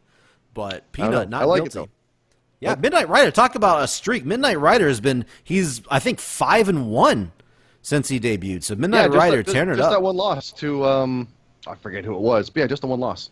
Yeah, that was it was TakeOver Blackpool. I have it loaded up right here. I can just tell you. And like 3, 2, 1, 3J Platinum. 3J Platinum beat him. That's right. So yeah, all right. So moving on. Moving on is a hardcore match for the former Canadian and world champion Woody versus the current Canadian champion Vitamin Yes. Non-title match. 44-33. Yeah. So, first of all, Woody, how did you feel going into this? How did you feel coming out of this? What are your thoughts with your feud with Vitamin Yes? Is it over? Is it still going on? Obviously, we'll get more details on what happens in the full match for the Royal Rumble write-up, but what can you tell us? What are you feeling about it? As long as he has my title, I don't think this will ever end. Oh, wow. You just called it my title in front of this guy. I'm right here. Nice. I like it. Vitamin Yes dragging it out, like spilling stuff on. Oh, I can't stand it. Yeah. I personally love the fact that this thing I made up just to be like a Ted DiBiase type has turned into this, and you guys are running with it. I personally love that, but it so angers me too. I want it back. Yeah. But I refuse to do your gimmick thing. I will only do it at an event in Canada, and that's not till fucking August. No, so. Say that's as long as he has the belt, I think this will never end. I don't know. We could have a triple threat match in the future one day. Who knows? As long as anybody else has the belt, it'll never end for me. Yep. But I got other things going on, so you know. Yeah. This wasn't brought up like at the last show, but we didn't have that mystery person in this match. That's true. We didn't really have them. Yeah, that's right. We did kind of gloss over the mystery person part in your little write up there. So you want to tell us about what happened there? And maybe what is don't I guess if you have plans, don't spoil anything for us. But whatever, what can you tell us? There was a mystery person. They moved the big JD out of the way. I don't know who. I may or may not. I probably don't know who the mystery person is. So. Okay. Yeah, that was a big moment. Yeah, in your tag match, that basically laid JD out. He came up to hit you from behind, and the mystery person just shoved you out of the way. So yeah, I don't know. Maybe they just I don't know. Yeah. I will say this about this match. Basically, you came up with the idea that you wanted it to drag on, and I was very confused. I was like, well, how can a match like start and then other matches take place without a finish to this match? But what you wanted to do was have it conclude in the actual Royal Rumble match, which is very unique, and that's why I was like, what in the fuck are you talking about? So in the write-up, you see that they brawl to the back. They both get in vehicles and they take off and peel out of the parking lot. So and it pretty much ends with, okay, did somebody win? Did somebody lose? What's going on? And then it just goes on to the next match. So again, like I said, as I will keep teasing to it, you'll see the conclusion of this match in the full Royal Rumble write-up. So now we may as well mention that that's a ways out. Yes. Yeah. During my move, I am going to be, without a computer, so it'll be a little bit out. I will try to work on stuff at work from time to time because I obviously have a computer at work. But we're talking like 2 weeks, right? I hate to put is your computerless time frame, but that's how long you're pretty much down, right? Roughly, yes, roughly. It's not going to be very soon. Yes. Yeah. So don't look for it. Like 2 weeks are up. It should be here now. He's moving, guys. So I'll get to it as soon as I can. And it is, as you remember, for those who were around at the first Royal Rumble, it literally is from like the start of the match to the end of the match. It is very long. I try to add pictures in, spice it up a little bit. But yeah, it's a fun thing. Yeah, it's very in depth and a long read. It's basically a fucking book. So it's going to drive me nuts not knowing like. Yes, because there's so many eliminations until you do it. Oh God, I want to know now. So there's so many little intricate, like a lot of different story. Because in this, when we get to the end, you only saw like the very end of what happened at the very end of it. But there's so many different little storylines that are woven in that are going to take place. For perspective on that, the literally things that I wanted was like. When I come out there, Red would be there already, Warden's out there, we have issues, JD comes after me, and there's just other aspects of things interacting, like the Rumble does. Like, the real Rumble had, like, Mustafa Ali and Pete Dunne interact. Well, that's cool as shit. Like, you don't normally see that kind of stuff. Mm-hmm. That's what this is. Yeah. So, I have, 8 notes. For me, there's 30 of us. So, yeah, it's a ridiculous task that you make awesome. Yeah, but it takes time. Oh yeah, it's going to take a little bit. So, but yes, there will be stuff because if some people did want stuff and they didn't get it because they wanted it to happen in the Rumble. But yeah, guess what? You got to wait till the full. Got to wait for the Rumble. Yeah. Yeah. Mm-hmm. So, but anyway, I have a little question. Yeah, sure. It says I have 44, but what was my original score outside of the hardcore match? I'd have to load up the spreadsheet and look at it. Okay. I'm not. I know you got a 7-pointer wrong. I think so, and maybe a 2 or so. I know you got at least I know you did get a 7-pointer wrong. Yeah. Which was Nakamura and Rusev. But then I got a lot of the Rumble bonuses, right? Yeah. I'm sure I think you probably hit it. Well, you definitely hit in the 50s somewhere. So without the hardcore stipulation. But 44 is a really good score. You got a 44 on a hardcore match, where a lot of people didn't even get 44 on regular matches. So you did pretty good there. So next up, speaking of 44, Cade Gailey got 44 against the GMSG 40, new Road Warrior champion. Yeah, that's a bit of a shock. Yeah, I do agree that we've got to the point where we just expect GMSG to win every match. But like I said, Kay Gailey, really good. He's been doing really good. He's proven himself, I think, in my eyes. Because a lot of these people, fly under the radar if you're not paying too much attention. But unfortunately, or I should say, fortunately for me, I book everybody, so I see how everybody's doing. And Kay Gailey's been doing very well. So this to me wasn't a huge shock. I think it was a guy that got a win that, he's been deserving it for quite some time. So Yeah, the opportunity came up and he capitalized. yeah, in the write-up, I pretty much had, it was a clean match, no interference, no shenanigans, and afterwards it was two guys, they, shook hands, and it was, mutual respect for each other, so that's what went down there. GMSG just got beat on this night. Yep. Next up, we have a Bomber defending in that triple threat ladder match, like we said, Dr. Tommy Oliver and Peanut is my bitch, for the Ultraviolet title, and he won by points, 48 to 39 to 32. Yes, I almost lost the match. All three of us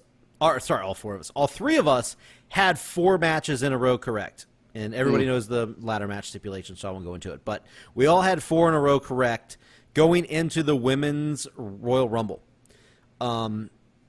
We all had Charlotte Flair. So if Charlotte Flair would have won, the match would have ended right there, and I was not leading in points. I would not have won. Dr. Tommy Oliver would have won. So I was pulling for for Becky so bad. I was like, please, Becky, beat Charlotte. Don't let this happen. Don't let me lose here. And luckily for me, Becky did win. And the funny thing is, I took a risk in this match with my bonuses. I picked Charlotte Flair to win and also picked Becky to eliminate Charlotte Flair in the bonuses. So that's just, that's a strategy that people can use, which I used here. I did that. I put Becky would win the women's title, but there would not be that many title changes because I figured she'd win by DQ or something. So she wouldn't win the title, but she would win the match or something like that. Yep. So no, I'm all on board for that kind of stuff. Yeah. Yeah, I mean, I really did want to pick Becky to win, but I went the safe route. Man, you so should have. Oh. I went the safe route. I said, I'm just going to go with Charlotte because I know for sure she's in the match. So what did you think when you saw Becky coming out with Lana there? So happy. You were like, oh! So happy because I was like, Charlotte's going to win this. Charlotte's going to win this. She's going to win. God damn it, I lost. And then Becky came out. I was so happy. So that crowd happy. loved Becky. Oh, Becky's so good. Yeah, that got me super excited. And then, later on in the night, thank God it lasted longer because I went on to get more points than both these guys, quite a bit more points than both of them. So I would have lost if Charlotte would have won that match, but thank God Becky came through for me and got the win for me. In the write-up, there was just a crazy spot where we had the belts swinging above the ring. All 3 of us were on top of ladders. I got knocked down first. And then those 2 did a crazy Hurricane Rana spot off the top of the ladders. Dr. Tommy Oliver was going to go get him, go climb up, but I got back up, hit him with the dirty deeds, climbed back up, flipped the crowd off as I pulled down my title. Still the champ. So that's how the write-up went down. But yeah. So I did prove my point by beating all of the masked luchadors, all 3 of them. Match to match, and back to back Dr. Tommy matches. Oliver, and hey, I threw in Dr. Tommy Oliver too. He puts his helmet on. I guess you can say that he's kind of That's true. Covered up. So, but yeah, I proved my point. God damn it! But anyway, well, so did Warden. Warden beat John 42 to 36. Yeah, John. What? First of all, Woody, what do you think is going on here? Are you happy that John got his ass beat? Or are you kind of sad? I know you kicked him out, so are you how are you feeling about that? I think John asked for this, after what he did at the last show. Oh, the no showing and then showing up and all that. Oh, you mean like story kayfabe wise? Yeah. Yeah, yeah. Definitely screwing Warden over. So, but I'm not sad. I'm happy that he's back, but I'm not, sad that he lost to Warden. Yeah, I think this is going to be. I think John is going to end up being one of the JRPL superstars who's almost like a Brock Lesnar as far as I think he's going to become a part timer and just show up for the big shows. I think, which is fine. Nothing wrong with that. Just unfortunately, that's going to hurt your chances to be in stories and stuff like that. But he's still got some momentum right now, where storyline wise. So we'll see if he does want to show up. Warden sent me the write up for this one. He did a really good job. He had John come out basically dressed as the Terminator, and calling Warden regulator scum. I'm like, wait, what's going on here? And during the match, Warden ends up winning by a count out, which, not a clean win, which is interesting. That's surprising that he wrote in that he won by a countout. So, yeah, after the match, they go to shake hands, and he's like, hey, let's put this crap behind us. I didn't attack you. That was all Beer Me. That was all Woody. I didn't do anything. And John basically said, you're no regulator scum. You're fucking solution scum. All capital there. And then John headbutted Warden. And, yeah, that was crazy because right after that, we had the first time since the TLC where we had Warden and Beer Me in the ring together because Beer Me came out and they drank beers together. The crowd ate it up. So it looks like for the first time since TLC, Warden and Beer Me Jesus are going to be on the same page, which is interesting. That's good to see. The solution kind of getting back on the same page together. So Yeah. A little known thingy is I was supposed to be there, but because of the hardcore thing, we just couldn't fit it story-wise. Oh, okay. Interesting. Gotcha. Okay. Well, that's cool. I mean, it's good. I'm glad you guys are finally, getting along again, because there's been some sketchy moments that's been going on between you guys. Yeah, I think we all won at the Rumble. You did. All three of you guys did win. Yep. Your good. regular matches sure did. Yep. Speaking of wins, Captain Charisma beat Bastion, bastard. Right before we get into that, there was a little part of the write-up, just a little a note, not a match or anything, but backstage, Luke Gray and Brandon 23 were, bragging about their wins earlier in the night. Brandon 23 ended up beating the Dark Rider, and Luke Gray beat Hawk, newcomer Hawk. So they were, chatting it up and stuff, and overcomes the Age of Annihilation, who we all know have been fucking with Luke lately. So they have challenged them, if you read the little write-up, they challenged them to a tag team death match after the Elimination Chamber. So obviously things are not finished between Luke Gray and Age of Annihilation, but now he's pulled in a partner, Brandon 23, who just beat the Dark Rider at the Rumble. So I love their long-term planning. It's good. I like that stuff. We're going to see where that goes, so... But, yeah, anyway, sorry, that was just a little quick note that happened, but, yeah, you can keep going. Yeah, that's what I was saying. Bastion lost. It was 53-41, Captain Charisma defeating that bastard Bastion for the top block title. Yeah, man, Bastion, he was really ate up, in the Discord during the show. I mean, I assume he's okay with me saying stuff about this, but, yeah, no, he was like, I can't finish the show, I'm really sad. I couldn't defend my title once, and he was really bummed. I felt really bad for him because as much as everybody has fun with this, I really don't want people to get all depressed or sad when you lose matches and stuff because it is supposed to be for fun. It gets you though. It really does. It sucks. It sucks when you finally get a title and you do lose it right away. I will agree with that. That does have to suck, but. But also, you got to give kudos to Captain Charisma. He's been just as hot as anybody else, and he came in with 53 points. He took the win from Bastion, so all the credit in the world to Captain Charisma. And in the write-up, ironically, Bastion got his neck hurt. So after all the hurting of Spring Tigress was happy about that. Yeah. Yeah, very ironic there that he got his neck hurt, which kind of helped him, or I should say hurt him in his match and kind of semi-cost him the title. So we're going to see what happens there with his hurt neck. So, yeah, tough weekend for Bastion. Felt bad for him. Felt bad for the guy. Well, especially since you retained yours and you won your match. Jut retained in the ridiculous situation and then won his match, and he didn't. Yeah. Me and Jut both went 2-0 this weekend. And unfortunately, Bastion went 0-2. But, I mean, there's going to be times where, if you go look at Bastion's record, before this weekend, fuck this. I'm going to do it right now. I'm going to do it right now. Bastion has been on fire. So he can't get too mad. I know he's bummed. I know he lost his title without defending it once. But I'm going to do this right now. I'm doing it right here on the 1, 2, 3, 4, 5, 6, 7, 8, 9, 10 straight wins coming into this weekend. No joke. He hasn't lost since Death Before Dishonor 2018. So he started his streak at the Super Show in Saudi Arabia and never lost until this weekend. So come on. He's been doing great. This weekend's not going to knock him off track. He's perfectly fine. So, but anyway. And next up, we have the Tag Team Championship Classic, first round. CM Carlito and Super Hippo defeated the 10-ton team, Daddy Fatsack and Dave Smell My Fart, 86-55. Yeah, 31 points. That's a squash achievement right 55 there. 55 is bad for a team. Yeah. There were people that scored Consider it. Go down. Look at that. Accelerator 27 had 56. I think. Yeah, 56. So he would have beat both of the 10-ton team. That's not good. That is not good.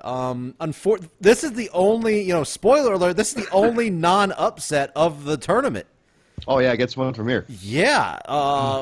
I did expect 10-ton team to come in a little bit stronger than this, but unfortunately they got embarrassed. They got squashed here to CM Carlito and Super Hippo. So good showing for them. They're a veteran team of a lot of these teams. Definitely the veteran team of the ones that advanced. So we'll see how they do. They got to be. I think they're going to be one of the favorites. But yeah, good win for them.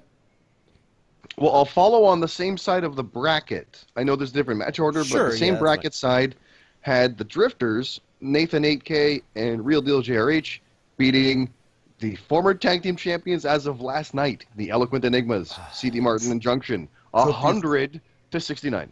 If the Enigmas still had the belts, then the Drifters would have won the belts. Yeah. Yes. They had to be so mad at that cash in. Maybe not as bad as the Eloquent Enigmas, but they have to be so mad at that cash in. Considering that the Drifters, I will say it right now, their 100 is the highest score of any team in this tournament from this first round. They would have beat any of the teams. No matter who they faced, they would have won. Yeah. So. Yeah, really strong showing. They are now 2-0, undefeated still in the JRPL. So. Real Deal JRH has been on. Speaking of people been on fire, he's been lighting it up. Nathan 8K, we saw what happened at the last show against you, Scott. Not quite lighting up like his partner, but Real Deal around here. Yeah, Real Deal really pulling through. 100 means that on average they both scored 50, which is great. Yeah. Or someone scored even more than that to make up for the other, which is even greater. So they did really good. Really big win against obviously the former tag team champs. The weekend just keeps getting worse for the Enigmas, man. Unfortunately, rough weekend. Well, let's flip to the other side of the bracket. The Chaotic Maniacs, Broken Nerd and Baron Ash, beat former tag team champions AHMF, Spring Tigress, and the GMSG, the face of the year and superstar of the year, 88-73. Talk about upsets, man. That's huge. That is definitely the upset of the tournament so far. I know we'll get yours in a minute, but to me, this is upset of the tournament so far. Them as a team, I wouldn't have said was the favorite, but those superstars would have been the favorite. Like, okay, them together, well, yeah, they're favorites then. You just got to think that based on who they are. So, yeah, the fact that it was 88-73, wow.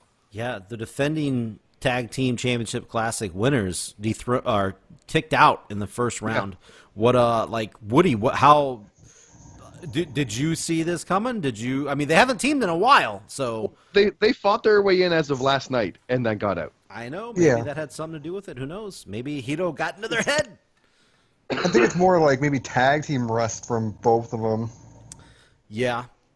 I mean, that's definitely possible. And I guess we should probably bring it up as we're there because I just mentioned Hito. In the write-up, he definitely did get involved, and he laid GMSG out with his finisher, and then Spring Tigers got rolled up. And it was a moment where he laid GMSG out, and he jumped up onto the ring apron. When Spring Tigers came to go for the tag, it wasn't her partner. It was Hito there. So... that was kind of the moment, like, she's like, what the fuck? And then she got rolled up and, taken out. Chaotic Maniacs got the win there. So, and there was a little bit, I don't know if, did you guys read that part of the write-up? Did you notice just a little bit of something there between Hito and the Chaotic Maniacs? Did you get a little hint of something spicy going on over there? I liked it, yeah. I read it quick, to full disclosure, but yeah. No, I like what's going on with that. He's a loose cannon, and you don't know what he's doing exactly. So it's I love it. Mm-hmm. And like right as he walked out, he yelled back at Tigress, "You chose the wrong side. You're going to miss me." So, that's so good. Yeah, obviously, there's still some unfinished business going on between these guys.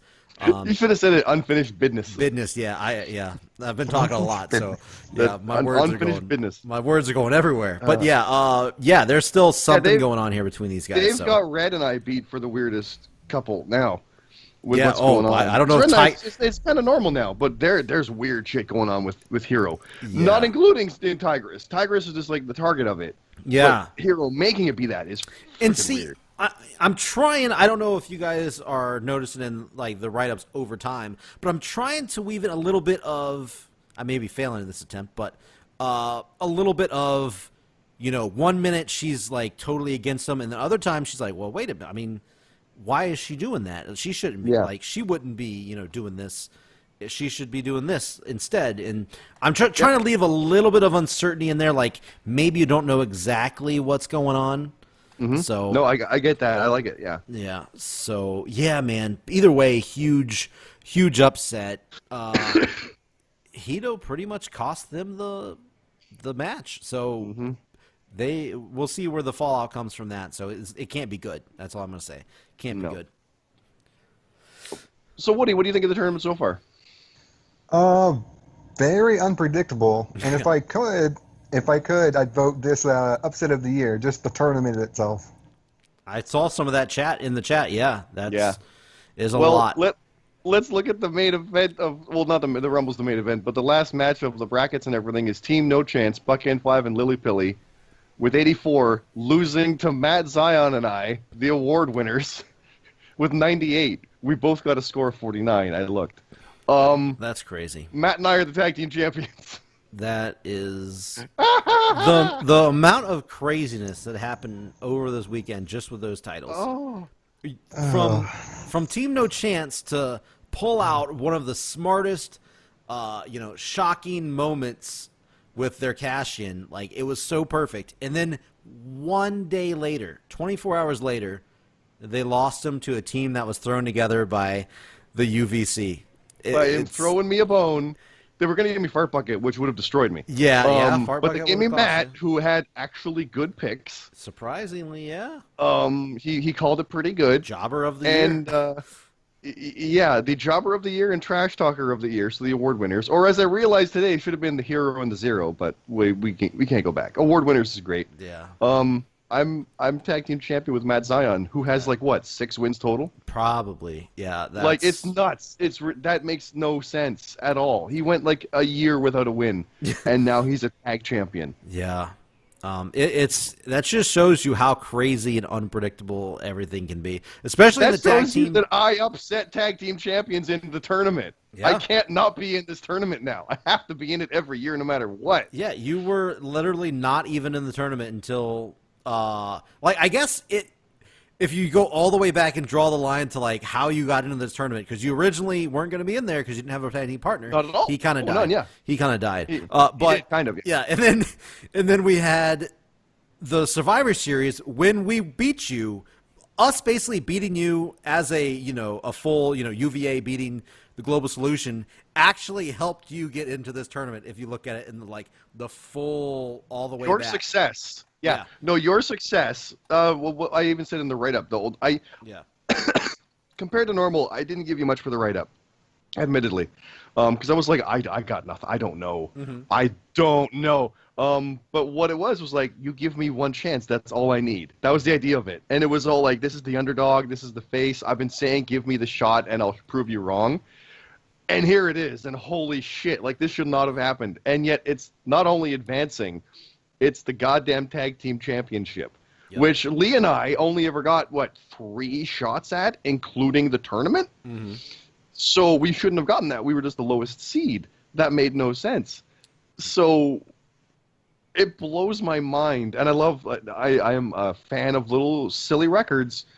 I'm a 2-time tag champ along with Beer Me and Warden, but I did it with 2 different partners. And both times you did it were in the Tag Team Championship Classic. In the Classic, in the first round, unseating the reigning champions. Yeah. Crazy. In arguably the biggest upset there was. Crazy. Where you weren't expected to win both times. No. That's true. You got upset of the year last time with your first title win. We did. Exactly. Yeah. Yeah. Craziness. Do not put me in that tournament unless you want new tag champs at There this you point. go. Like, yeah. In the actual write up, it was a clean match. It was really Buck N5 and Lily Pilly kind of isolating Matt Zion, kind of keeping Scott out of the match. Well, yeah. Because they knew, the weak link in the team.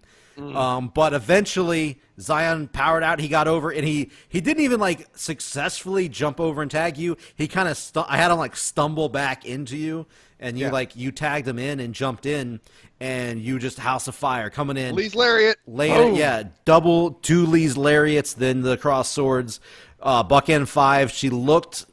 I think Lily was laid out. She wanted to get help. She couldn't, and she verbally kind of submitted and tapped out. Yeah. So, well, did I put Buck to sleep or did Buck tap? But she didn't tap, but she did. She nodded her head and did verbally. No, but I beat Buck at Blackpool. I think it was a tap out. I think it was tap out. Yeah. So for me, it was a cool callback. It's like I can do it again. I can do it again. Yep. Yeah. No. Yeah. It was really crazy, and hopefully a lot of people enjoyed that moment. What did you think when you realized that Matt and I were getting a tag title shot? Because I knew before I knew when the I was like, are you kidding me?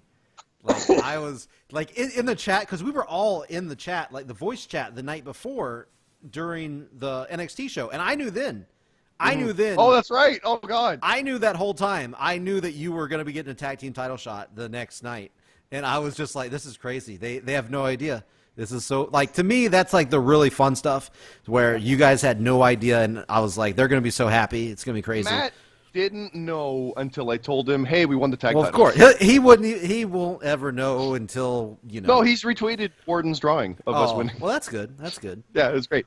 But, yeah. Matt even joked, he's like, I'm sorry, you put your trust in me. I've let you down. Yeah. And then we end up winning. Yeah, it happens. So, honest to God, what do you feel about that? For me, I think it's a huge upset, and just shows you how crazy the Tag Team Championship Classic is, and anything can happen. So, I don't know. What about you, Woody? The tournament itself? Or just about Scott and Zion winning? I think it's definitely the craziest thing to come out of the Rumble, and I am looking forward to what comes next in the tournament, what their story is. I'm all for it. Well, that's... Oh, sorry. What's up? I was just going to say that was important to me that it was the face win, because I could have easily had Redhead get involved, but I'm the hero. I'm the face. That's not like I'm like the Chris Jericho. I'm the good guy. I'm doing this as the Becky Lynch face. I will prove you wrong. So that was very important to me, that there was no outside interference, at least of my own accord. I didn't want any of that. So that's why Redhead came out afterwards. And I had Matt dancing because he's Disco Inferno. Yeah. I didn't know what to do with that. I figured, why not? He would do it. So he hasn't won in forever. It sounds good. That sounds like something Zion would do. But that's why I wanted it to be a clean win. Who knows what happens, because the Chaotic Maniacs, my last encounter with them was when I dropped the Titantron on UBC and gave them the win. That's true. That is true. That's your only real history with those guys. So, just real quick, how do you see this playing out? We'll go to Woody first. I mean, you got award winners versus Chaotic Maniacs. You got Drifters versus Carlito and Super Hippo. Who do you see getting to the finals at this point? I know it's been unpredictable, but who could you try to predict getting to the finals? Well, literally, the favorites are all gone. Yeah. If I'm thinking about these brackets right, I think the Drifters and I want to say Scott and Matt. That would be interesting. Oh God! And at that point, if that did make it to the finals, who would you go with? Who would you think would win? I'd probably Nathan and JRH. Ooh. I think they're the dark horses on this. They could be. I mean, that's basically what everybody was calling the awesome hooded motherfuckers last year. So they were known as the dark horses. So I don't know. What do you think about that, Scott? Do you think you guys? Do you honestly, as Zion with your partner, do you honestly think you have a chance to win out the rest of the tournament? What are the next shows? Elimination Chambers the next round, Mm-hmm. and then there'll be one out. There's going to be one after that. At what, like Fastlane? I mean, it'll be after that. They're main shows, though, right? Of course, yeah, it's definitely main shows. I've got a shot then, because Matt can pick normal shows decently. Yeah. Yep, and you better stay on and make sure. I mean, I will too, to make sure. Please. He doesn't no show. Yeah, it's not gonna. I hate when stuff gets messed up through no shows, especially That with would be the tournaments and worst. stuff, so yeah. Yeah. But Honestly, he's been really funny. good, so I'll give him that. He's been really good recently. When we poke him, he does it. Yeah. Yeah. No, what's funny is in Discord, people were even saying is like, I'm not picking them to win, but I want them to. Yeah. For Matt and I. Mm-hmm. It's pretty great. It's like, I want them to win. They're not gonna, but I would never pick them, but I want it. And I love that. I never wanted to be like this character, be like the super underdog, but I'll roll with what I get. And I never in a million years would have expected to be a tag champion with Matt. I would not either. Or with anybody. It's solo. Or the stuff with Red is more like almost like a manager thing. Or we were going to team, but it really is more like I'm going solo, and I'm moving on from Lee and fighting for myself. And look, I'm winning. I've got the girl, and I'm a tag champion. Everything's going up great. Like, what? And So, yeah, even if we lose the next round, that's still a pretty good high. Yeah. But now it's like, where's this story go? That's true. And as far as I see the tournament playing out, CM Carlito, Super Hippo, I have the teams, they have the most experience, but, obviously you probably won't like this too much, but I know Woody thinks the Drifters are going to take it. I think it might actually go to the Chaotic Maniacs. I think they've beat the biggest teams out of everyone. As far as they beat the Awesome Hooded Motherfuckers, I've watched. They beat UBC. I've watched them beat my boys. Yep, UVC. I know they can beat those big teams. It's a matter of can they beat those random teams like Scott and Zion. We'll see. That's kind of the wild card. You guys are definitely the wild card out of this tournament. So. Oh, and I gotta say, I think at one point I said award winners, and I told Judge, I was like, you got to tell Bomber that name. That's the name for us. Now we've talked at length about like, oh, every team needs a name, and I'm like, no, they don't. I'm like, I would almost prefer if it wasn't, but I love award winners too much. Yeah, I'm like, no, we got to be called that because that's the idea. It was the Trash Talker versus the Jobber of the Year. That's why they gave me Matt. Yeah, and there's no telling after this tournament. There's no telling if you guys ever team up again. There's no telling. So yeah, who knows? Who knows? Who knows? But by the way, side note, just to point out, achievement-wise, if people forgot before, because we're going to go to the Rumble here, but this match counted as the main event, by the way. All four of you got the check marks for main event, because the Royal Rumbles, Battle Royals, they are still counted as bonus matches, so even though storyline-wise they are the last match to go on, they don't count as the main event because they are bonuses since, people don't get wins and losses for, all, in the match. Oh, is that Matt's first main event then?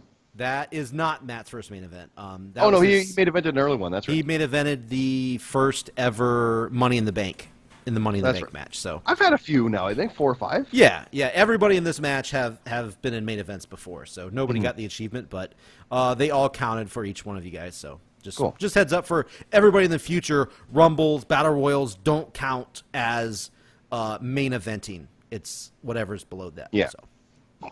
I just noticed I got the achievement for winning the tag title twice. Hey, I didn't know there was one for that. Sweet. Sure? Yeah. Yep. Every title has a win a title twice. No 3-time, but who knows? Maybe one day we'll add that. But every title has a win a title twice. So should have been one for winning with multiple partners. Now that would be crazy. Oh, I did it though. Yep. Right. So it was nuts. And then there is the Rumble itself. Yeah, I know it's going to be hard to talk about the Rumble since the whole thing's not out, but things. No one. Yeah, things to talk about. Yeah, Tino did win 65 points. Side note, not as many points as Banksy last year. Banksy had 71 last year. Tino was number 30, right? Tino was number 30, as was Banksy. And it's funny thing is, the way it goes, people maybe expect, of course, with the bonuses, they're going to win. Not necessarily. I mean, Vitamin Yes had the same chance of winning as Tino, and Vitamin Yes had one of the lowest scores in the entire Rumble. So that does go to show you it doesn't necessarily mean you're going to win if you're 30. So when you look at the pure points before you put on the Rumble bonuses, I think Tino had like a 51. Yeah. Or a 55. Matt and I both had 49. That's a good start. So that's it was pretty close. Like I had a fair shot. I was 8th though, and there's different bonuses. Blah blah blah blah blah. Exactly. So it makes sense in that sense. Yeah. I was 17 in the Rumble. I made it to the Final Four, so that's something. Yeah. Yeah. I'm gonna load up the chart. I have all the scores and everything in a spreadsheet where I kept track of everything. But Beer Me Jesus finished with the second highest score of, I believe, a 62. Before you go any further, I was going to say the greatest Royal Rumble, number 50, did not win. I think it was 48. Yeah, just for the record. Yeah, the last person hasn't won all of them, but of the main, like the Rumble, January, it's been number 30, Actually, Beer Me Jesus got a 63 with his Rumble score, that is. Not like, he got a 50 overall, his actual score, but a 63 with his Rumble, which helped him, finish second to last in the Rumble. Now, I want to preference this before the actual show comes out. Now, just because it's not always going to be based on your score on how long you last in the Rumble. For example, Vitamin Yes came out second to last. He came out number 29. He had one of the lowest scores on the show in the match. So obviously, he's not going to get eliminated before somebody that has a higher score than him but came out like second. You know what I mean? So just because you have a higher score doesn't mean if the story makes sense, you can get eliminated earlier if you have a higher score than somebody. I hope that makes sense. I hope that's not too confusing when I say it like that. But just if storyline makes sense, only the winner gets credit for this match, by the way. Only Tino gets a win to his record. Nobody gets losses. So pretty much the rest of it is fair game, storyline-wise, So hopefully nobody gets mad. I was saying, with where that. I come out, I want to have a bit with Warden because we're 3 apart and Redhead's there. So I wanted bits like that. But whatever happens afterwards, let's have fun. And there's so many crazy stories. Imagine this. The GMSG and Hiroshin Moses come out back-to-back. And their history. Like, there's so many things that are going to... They come out 25-26, and you notice they didn't even last to the Final Four. So so maybe they both went out together or who something. Knows? Something might go down. Like a Bray Wyatt, Matt Hardy. Who knows? Yep. So... Yeah, I just want to preference that storyline will outweigh stuff in the Royal Rumble match if sometimes. So just heads up on that before it comes out. I noticed I didn't make the Final Four, Woody. Man. Yeah. But yeah, Woody did. Hey, good job. You did make the Final Four. Look at you. Just like last year. It's a fucking curse. Just like last year. Hey, at least you're making it to the Final Four. I like how we had 3 former Solution, you count Tino, but former Solution members all making it to the Final Four, 3 of the 4.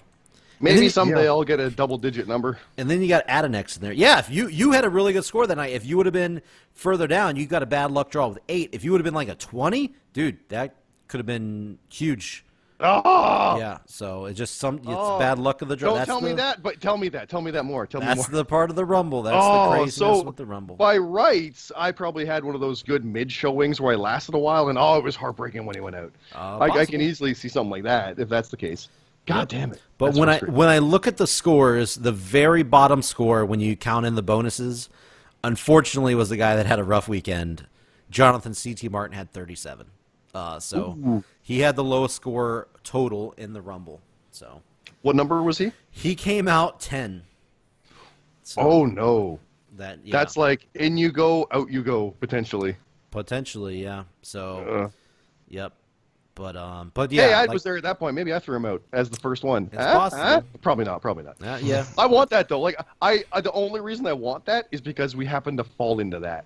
I truly do not want that if that's not how the cards fall. Yeah, but I would love that was random when we found out that happened, Yeah, I would love to keep being the first person to throw someone out. That would be amazing. Yep. I think that this was. I think it's going to be a fun Rumble. I know the last one's going to be hard to top because I had a lot of fun stuff with it, but I'm going to try my best. And if you haven't, I think we have more story going on at this time to weave in. I think if you're new to the JRPL, listen to this. Go back It is a little long, like I said. Go back, read the original. It's in the news section. You'll have to find it.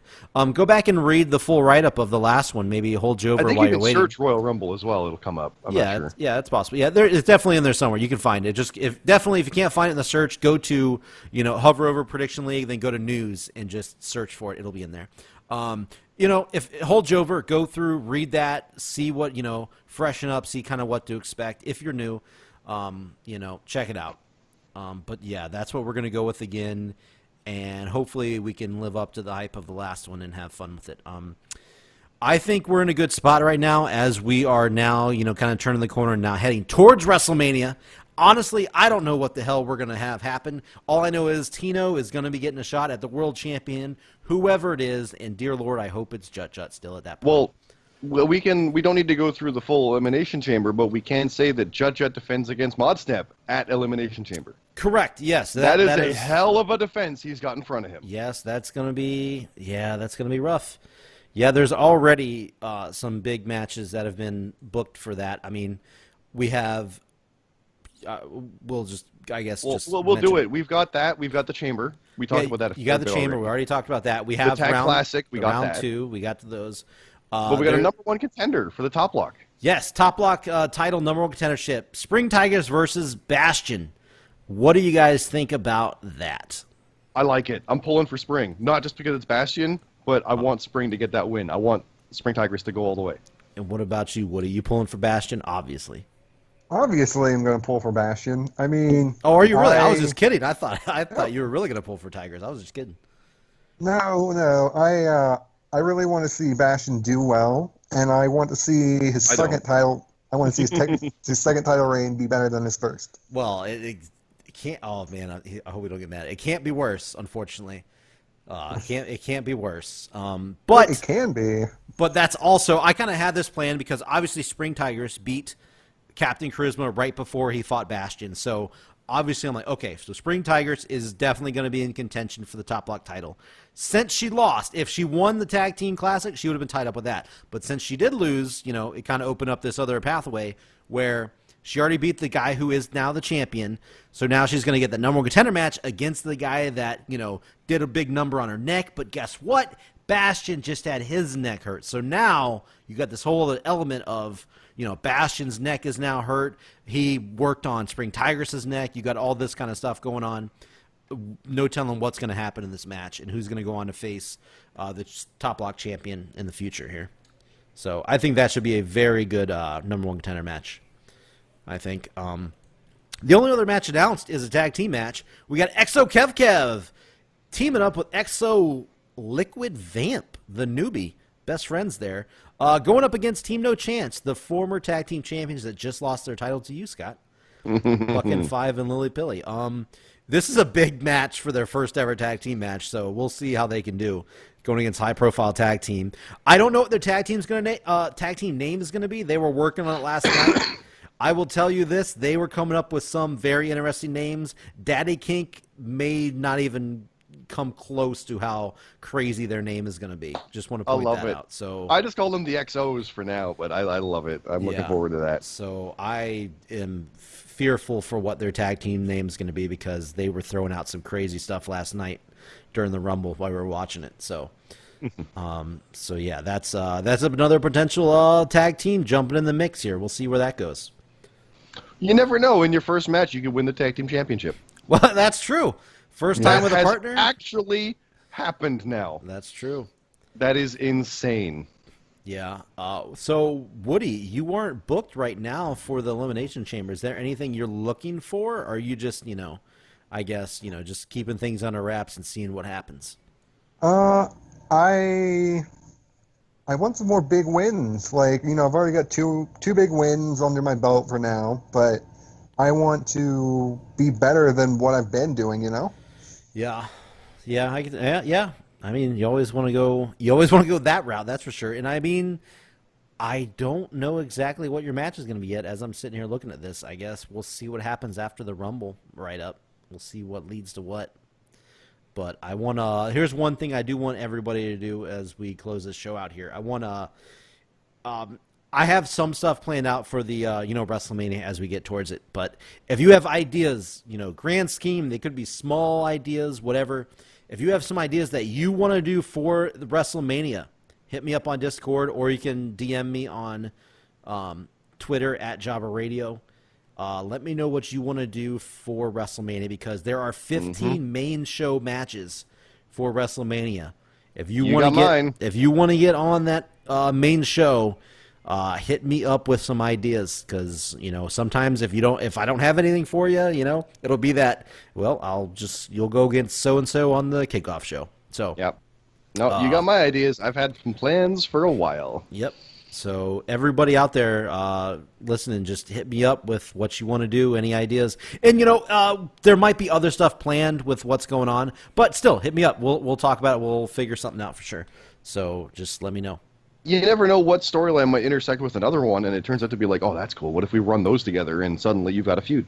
Yeah, that's true. And, there was stuff last year. I remember I was really happy with how the WrestleMania card turned out last year. I thought all 15 matches were pretty important. And unfortunately, there were some people that weren't happy with their matches, but those were people that didn't come to me saying, hey, I want to do this. They were just like, I wanted to be doing something more important. And I was like, well, you're in a story. I put you in a story, and, there's purpose. You didn't tell me anything. I wouldn't be complaining too much. Well, that was one of the first times when I gave you an entrance idea, because it was Mania. Yeah. So that's part of the fun. Yeah. Yeah, the overall gist of things, as I say, just hit me up. Let me know what you want to do. We'll work something out. So, yeah, that's all I got to say. So I think overall the weekend, pretty freaking good. What do you guys think? It was a blast. I loved it. Yeah, very fun. Obviously, but yeah. Yeah, fun. Rumble's always fun. Yeah, Rumble. Yeah, I agree. I agree with that. Rumbles are fun. It was very fun and unpredictable. I think that was a good way to sum up this weekend. It changed the landscape of the JRPL. I don't want to say like in good ways, but it is like, it's nothing that's like, oh man, that's kind of stupid. No, it's like, oh, that's good. Oh no, like the mighty are falling and these are rising. Like, it's interesting stuff to see. Like, oh god, everything changed in 2 shows. Yeah. Just like everything changed in the prior 2 shows. Like, oh Jesus. Yeah, we didn't talk about it, but the whole thing with that Blackpool with UVC dominating, doing the thing, man. That was definitely one of my favorite shows. Even though it was a Blackpool show, a takeover show, everything, first ever UK. Man, that JRPL wise, that was one of my favorite shows, because all 3 of us, first time we've ever had all titles. Super. That moment at the end when you're holding them all out was so good. The fist thing, holding the belts. Yeah, it was. I even envisioned what the promo would be. How one, like, you're holding your belt out and they've got theirs hands in the sides. And you're overlaying the footage of the 2 champions holding their belts up as if they're in their hands. Oh, it'd be so good.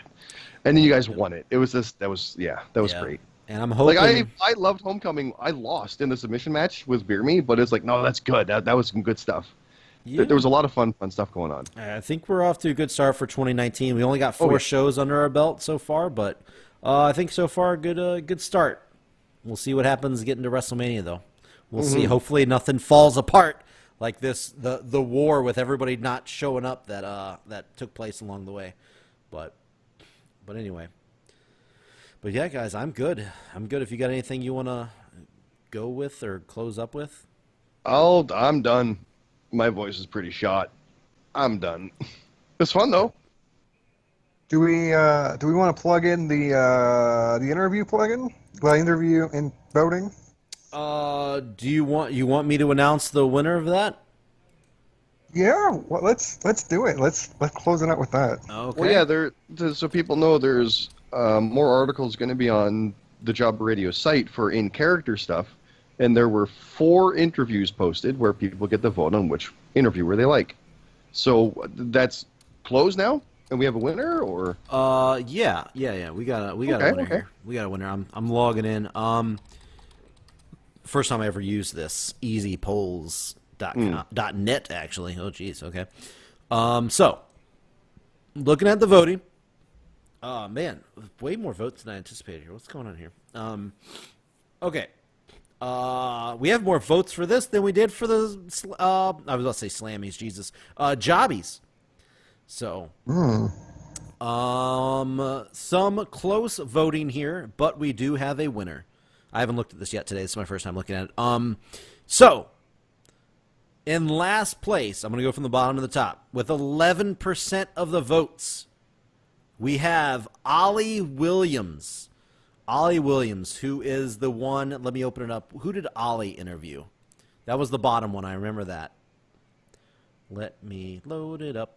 I'm loading it up. Search for the JRPL interviewer. Ollie Williams. They interviewed you, Woody. So that was the person that interviewed you. I will say, I'm kind of glad Ollie Williams didn't win because that's a Family Guy name ripoff. I don't like that. Use original names. Gotcha. Ollie Williams of Blackweather News. Like, It's gonna rain. yeah, I get it, but yeah, like don't use that name. So that's interesting. We'll see how you like this next one. Second place, Connie Lingus. Yeah, I don't like that one much either, but at least it's a name. With 15%. So, 11% was the bottom, 15% was this one. Connie Lingus, who interviewed Redhead 12. So that was neither one of those got the spot there. And in third place with 33. You just said third, I thought. Sorry, second place. I'm sorry. There you go. Thank you. Second place with 33% of the vote. JT Blaze interviewed Scott. That's me. That is you. So that means the winner with 41% of the votes is Brian Williams. Which, again, is an actual Canadian newscaster. So who ended up interviewing the Warden. So we have Brian Williams as the new JRPL interviewer. Very interesting name. We're gonna have to find out. Scott? Should I reveal who that is? Sure. I don't see why not. I have no idea. Woody, do you think I should reveal who? Should I reveal? I know who Blaze is. They interviewed me. You know who JT Blaze is. Should I reveal JT Williams? What do you think? JT Williams. Sorry, sorry. Brian Williams. I'm combining Ollie names Lingus. here. Ollie Lingus. God damn it. Anyway, well, I might as well, I guess, right? Yeah. Brian Williams is none other than Woody. Woody is the Brian Williams interviewer there. So, congrats to you, Woody. What do you have any special plans with your interviewer or interview plans? I did. My mic completely crapped out, but yes, I do. It's I think I said it in the interview. I think my first one's gonna be you. Me? Wait, me? Yep. Oh, Ultraviolet Champion Bomber, I see that. Will join me and answer hard-hitting questions you have. Oh, thank you and good night. Alrighty, well, I guess I got something to look forward to for that then. Well, I want to say, too, like, all four were good, and all four have fun character stuff for Red, myself, Woody, and Warden. Yeah. There's some cool, fun stuff in those, so I recommend reading them just for that alone. Yeah, they were fun. Yeah. Yeah.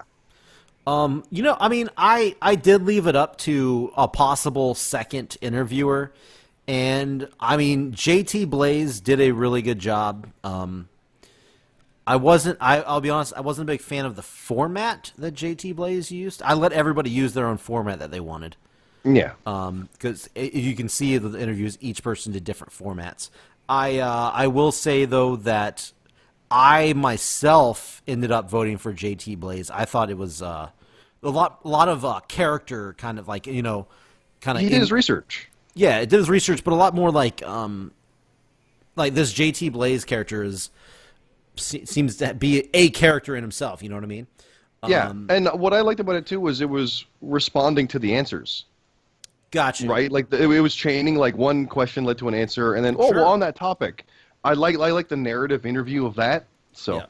I voted for that one not just because it was mine, but I like that flow of that, how it worked out. So yeah. I don't know. I know just because I voted for it, this wouldn't be the reason, but I did leave it up to maybe two possible interviewers getting the job. Mm-hmm. Maybe if everybody listening thinks that's a good idea, maybe we can have both Brian Williams and JT Blaze as the interviewers, because looking at the voting, it was very close. There were only two votes that separated the two. Oh, there you go. So they were both very, far ahead of the other two. So, Maybe we may have 2 interviewers, but for sure, right now, we definitely have Brian Williams, and we'll see when we get to that interview. I'd say there's room on the site, and if you alternate them even, it's like time for him to take a break, he takes over kind of thing, or so, whatever. So yeah, either way, it's going to be fun. We're going to get some more We're going to get some interviews on, and some more character deaths, some more this and that, and should spice things up a little bit. To clarify it, is it like a review show or like an article? Like how is the planning for it? I thought it was like like an article on the site, but it comes off as actually like, oh, this is a broadcast. It's Tuesday Night Titans kind of thing. Well, I was letting everybody do their own format, see how they did it. Okay, gotcha. My plan was for it to be like just an actual, like it literally as a post on the site with them conducting an interview. I mean, if they want it to be like the WWE.com interviews you'd see. Yeah, if Woody wants, I have no problem with Woody doing. If you want to do just like you did, where you're talking to the camera, doing things, that's perfectly fine with me. Whatever people think's more entertaining, that's cool. I'm all for it. So, but it will be just listed under the news section as an article actual article on the site when they do get released. So, but yeah, congrats, Woody. Congrats on the. Thank you. Yeah, you got the job. You got the job. To be honest, I didn't even know Brian Williams was a newscaster or whatever. That's funny. Yeah, it's a Canadian newscaster. He's been around forever. And of course, he has to be Canadian. Yeah. Oh, it bites you in the ass, doesn't it? Yeah. That's just that's the name I always use for creative people from like 2K games and shit. But I always that's great.